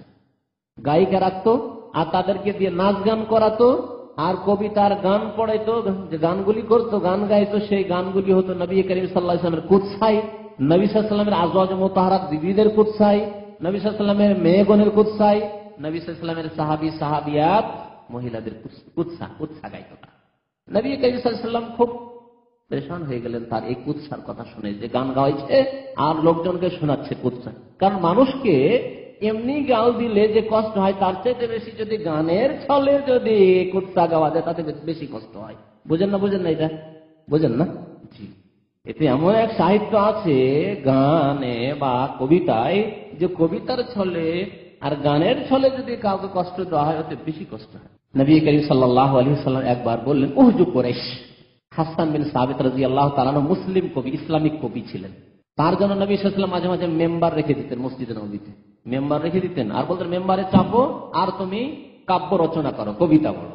একবার বললেন নবী করিম সাল্লাল্লাহু আলাইহি ওয়াসাল্লাম হাসান বিন সাবিতকে উহজু কুরাইশ, আমার বংশে যে কুরাইশ জালেম কাফের, যারা আমাকে বিতাড়িত করলো, নির্বাসিত করলো মক্কা থেকে, তাদের হেজো করো। হেজো মানে কুৎসা বয়ান করো, তাদের দোষগুলি তুলে ধরো, কবিতার ছলে দোষ ত্রুটি তুলে ধরা কোনো বংশে, এই কাজ করো। নবী করিম সাল্লাল্লাহু আলাইহি ওয়াসাল্লাম যখন আদেশ করলেন হাসান বিন সাবিত কবিতা পড়ার জন্য প্রস্তুত। নবী সাল্লাল্লাহু আলাইহি ওয়াসাল্লাম ভাবলেন আমি তো কুরাইশের একজন, আমি তো কুরাইশ বংশের। হাসানকে জিজ্ঞাসা করলেন রাসূলুল্লাহ সাল্লাল্লাহু আলাইহি ওয়াসাল্লাম কাইফা তাফআলু বি, আমার সম্পর্কে কি করবে? যখন কুরাইশ বংশ ধরে বলবে যে কুরাইশ বংশ এইরকম এইরকম এইরকম, যেমন এরকম রোগ আছে, সব দেশে আছে। বাংলাদেশের কিছু কিছু ডিস্ট্রিক্ট, আমাকে নাম ধরা দরকার নাই, কিছু কিছু ডিস্ট্রিক্টের এক শ্রেণীর ভাইরা রয়েছে, নাম ধরে ডিস্ট্রিক্ট ধরে এলাকা ধরে অমুক ডিস্ট্রিক্টের লোকেরা এইরকম একবারে পাইকারি হারে অমুক অঞ্চলের লোকেরা এইরকম পাইকারি হারে, যে পাইকারি হারে বলেন, সে এলাকার সৎ লোকেরা আছেন, নেক লোকেরা আছেন, তারা কষ্ট পাবে না? আপনার কথা শুনলে স্বাভাবিক পাবে না? অবশ্যই কষ্ট পাবে। আর 71-এর পরে পাকিস্তানিরা এইরকম, এই কথা আমরাও শিখেছি। পাইকারি হারে পাকিস্তানি এরকম, পাইকারি হারে সিলেটি এরকম, পাইকারি হারে নোয়াখালী এরকম। এগুলি হচ্ছে রোগ আমাদের, এগুলি হচ্ছে জাহিলি যুগের প্রথা, জাহিলি যুগের কথা। প্রত্যেক অঞ্চলে, প্রত্যেক দেশে, প্রত্যেক জাতিতে ভালো আছে, মন্দ আছে। তো কুরাইশ বংশেও ভালো আছে। কুরাইশ বংশ থেকে আবু বকর সিদ্দিক, উমর ফারুক, তারা মুসলমান হয়েছে। এমনকি সৈয়দুল মুরসালিন নবী করিম সাল্লাল্লাহু আলাইহি ওয়াসাল্লাম কুরাইশ বংশের। কিন্তু কুরাইশের মধ্যে জালেম আবু লাহাব, আবু জাহাল, কুরাইশ উতবা, শাইবা, রাবিয়া, বড় বড় কাফের জালেম। নবী করিম সাল্লাল্লাহু আলাইহি ওয়াসাল্লাম কুৎসা তো গাইতে বললেন কবিতায়, কিন্তু বললেন কাইফা তাফালু বি, আমার ব্যাপারে কি করবে, আমাকে কেমন করে বের করবে এই কুৎসা থেকে? কুরাইশের কুৎসা বললে আমাকে তো কষ্ট হবে। যখন কুরাইশের উপর আক্রমণ হবে কবিতার দ্বারা, তখন হাসান ইবনে সাবিত কি বলেছিলেন? বলেছেন, ইয়া রাসূলুল্লাহ আসুল্লুকা কামা তুসাল্লু শাআরাতু মিনাল আজিল, আপনাকে এমন করে কুরাইশ থেকে প্রশংসা করে বের করে নেব, যেমন যদি কোনো চুল পড়ে যায় আটায়, ছানা আটাতে যদি চুল পড়ে যায়, ছানা আটা থেকে চুলটা যদি টানা হয়, তো সামান্য পরিমাণ আটাও কি চুলে লেগে থাকে? বুঝতে পারলেন না? পারলেন না? আটা সেনে দেখবেন, একটা চুল ফেলে দেবে, তারপরে চুলটাও তার সাথে সেনে দেবেন, চুলটাকে তারপরে বের করবেন, একটু আটাও চুলে লেগে থাকবে না, শুধু চুল বেরিয়ে আসবে, আপনার আটাতে কোনো লস হবে না, মাইনাস হবে না। হবে কি? নবী করিম সাল্লাল্লাহু আলাইহি ওয়াসাল্লাম বললেন, হাসান মিয়া, ইয়া রাসূলুল্লাহ আপনাকে এমন প্রশংসা করে টেনে নেব কুরাইশের মধ্য থেকে, যে আপনি একবারে ক্লিন হয়ে, পরিষ্কার হয়ে বেরিয়ে আসবেন, প্রশংসিত হয়ে, মোহাম্মদ মোহাম্মদ হয়ে প্রশংসিত হয়ে, আর কুৎসা হবে শুধু কুরাইশ কাফেরদের। এই কাব বিন আশরাফ যখন খুব এইরকম মানসিক পীড়া আর কষ্ট দেওয়া শুরু করলো, নবী করিম সাল্লাল্লাহু আলাইহি ওয়াসাল্লাম একদিন রাতে বললেন, মাল্লে কাব বিন আশরাফ, কে আছে আমার সাহাবীদের মধ্যে যে কাব বিন আশরাফকে আজকেই শেষ করে আসতে পারে? কে আছে এরকম মার্দে মুজাহিদ? মাল্লে কাব বিন আশরাফ। মুহাম্মদ বিন মাসলামা দাঁড়ালেন, আরেকজন সাহাবী, ইয়া রাসূল আনা, ইয়া রাসূলুল্লাহ, আমি আজকে রাতের সময় দেন শুরু, আজকে শেষ করে আসছি। বড় নেতা, আবার কেল্লার মধ্যে বাস করে, কেল্লা বুঝেন তো না, দুর্গের মধ্যে বাস করে, দুর্গের মধ্যে ঢুকিয়ে তাকে মেরে আসতে হবে। ফজরের আজানের পূর্বে সাহাবী নবী করিম সাল্লাল্লাহু আলাইহি ওয়াসাল্লাম মসজিদ নববীতে এসে হাজির। ইয়া রাসূলুল্লাহ, খুশখবরি, সুসংবাদ, যে কাব বিন আশরাফকে হত্যা করে চলে এসেছি, আলহামদুলিল্লাহ। এইরকম ছিল ঈমান সাহাবায়ে কেরামদের। ইসলাম মুসলিমদের কষ্ট দেবে, ইসলামের শত্রু রাসূলুল্লাহ সাল্লাল্লাহু আলাইহি ওয়াসাল্লামকে কষ্ট দেবে, মুসলিম মহিলাদের, নারীদের নির্যাতন করবে, কষ্ট দেবে, আর সে বুক ফুলিয়ে ঘুরে বেড়াবে এই পৃথিবীতে না। মাল্লে কাব বিন আশরাফ, আছে কে কাব বিন আশরাফকে হত্যা করার জন্য মার্দে মুজাহিদ? এই কাব বিন আশরাফ নেতার কাছে বিচার নেবে। আরেকজন বলল, সুম্মা তারাফা ইলা উমর, যাই হোক নিষ্পত্তি হলো না। মুনাফিক বলছিল যে কাব বিন আশরাফের কাছে, ইহুদির কাছে যাব।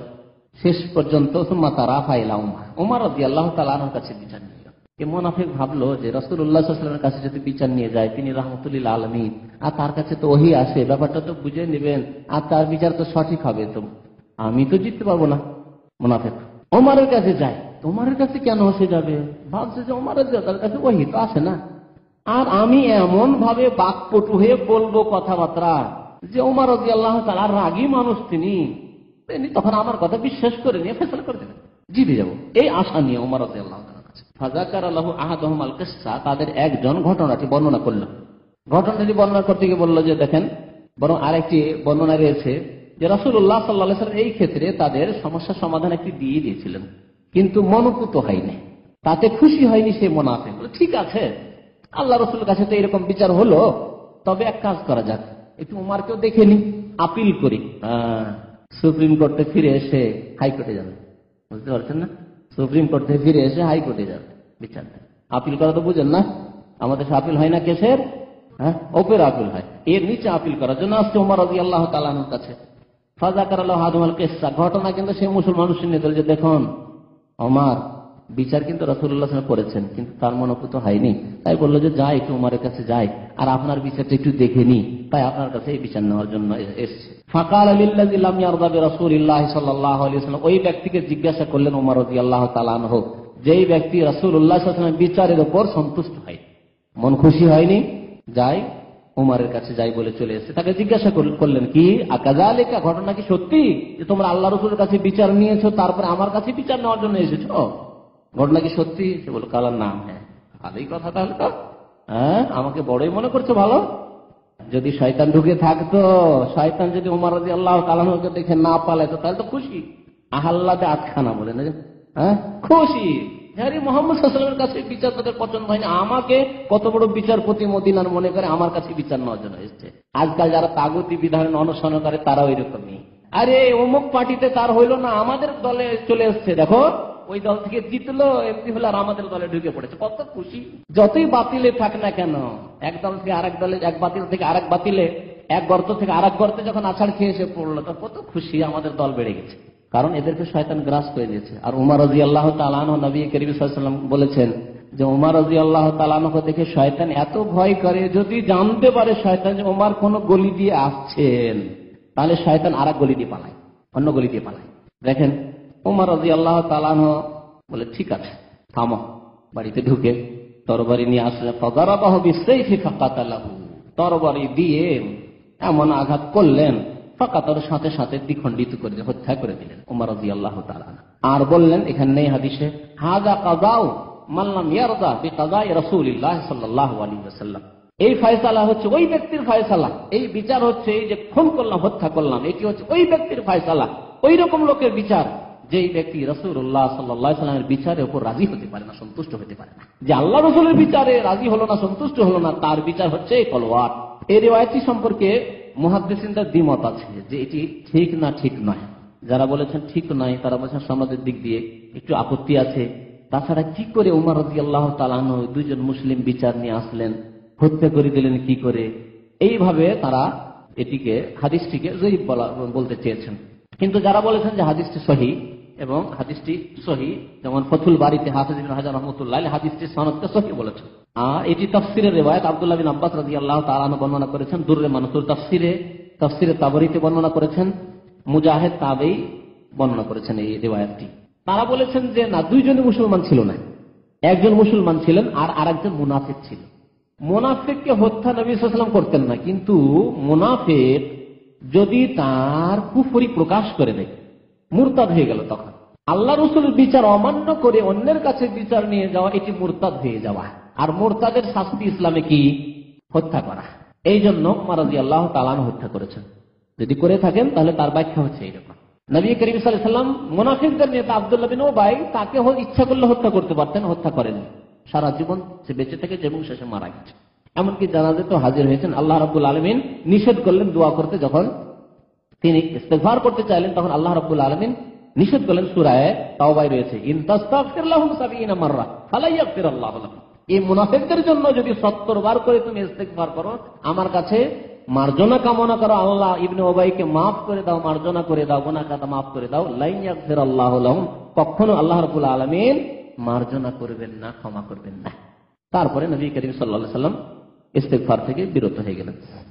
তো তাই এই লোকটিকে হাদিস সহিহ বর্ণনা করতে পারি, কিন্তু কেন হত্যা করলেন উমর রাদিয়াল্লাহু তাআলা? এই জন্যই যে নবী সাল্লাল্লাহু আলাইহি ওয়াসাল্লামের বিচার অমান্য করার কারণে সেই ব্যক্তি কি হয়েছে? মুরতাদ হয়ে গেছে। আর মুরতাদকে হত্যা করা ফরজ ইসলামী শরীয়তে। আল্লাহ রাব্বুল আলামিন আমাদেরকে যেন নেক আমলের তৌফিক দান করেন। আল্লাহ আমাদেরকে তার নাযিলকৃত বিধান মোতাবেক জীবন যাপনের জন্য তৌফিক দান করেন। আল্লাহ রাব্বুল আলামিন আমাদেরকে মানব রচিত বিধান থেকে বেঁচে থাকার, সতর্ক থাকার এবং অন্য মুসলিম ভাইদেরকে সতর্ক করার জন্য তৌফিক দান করেন।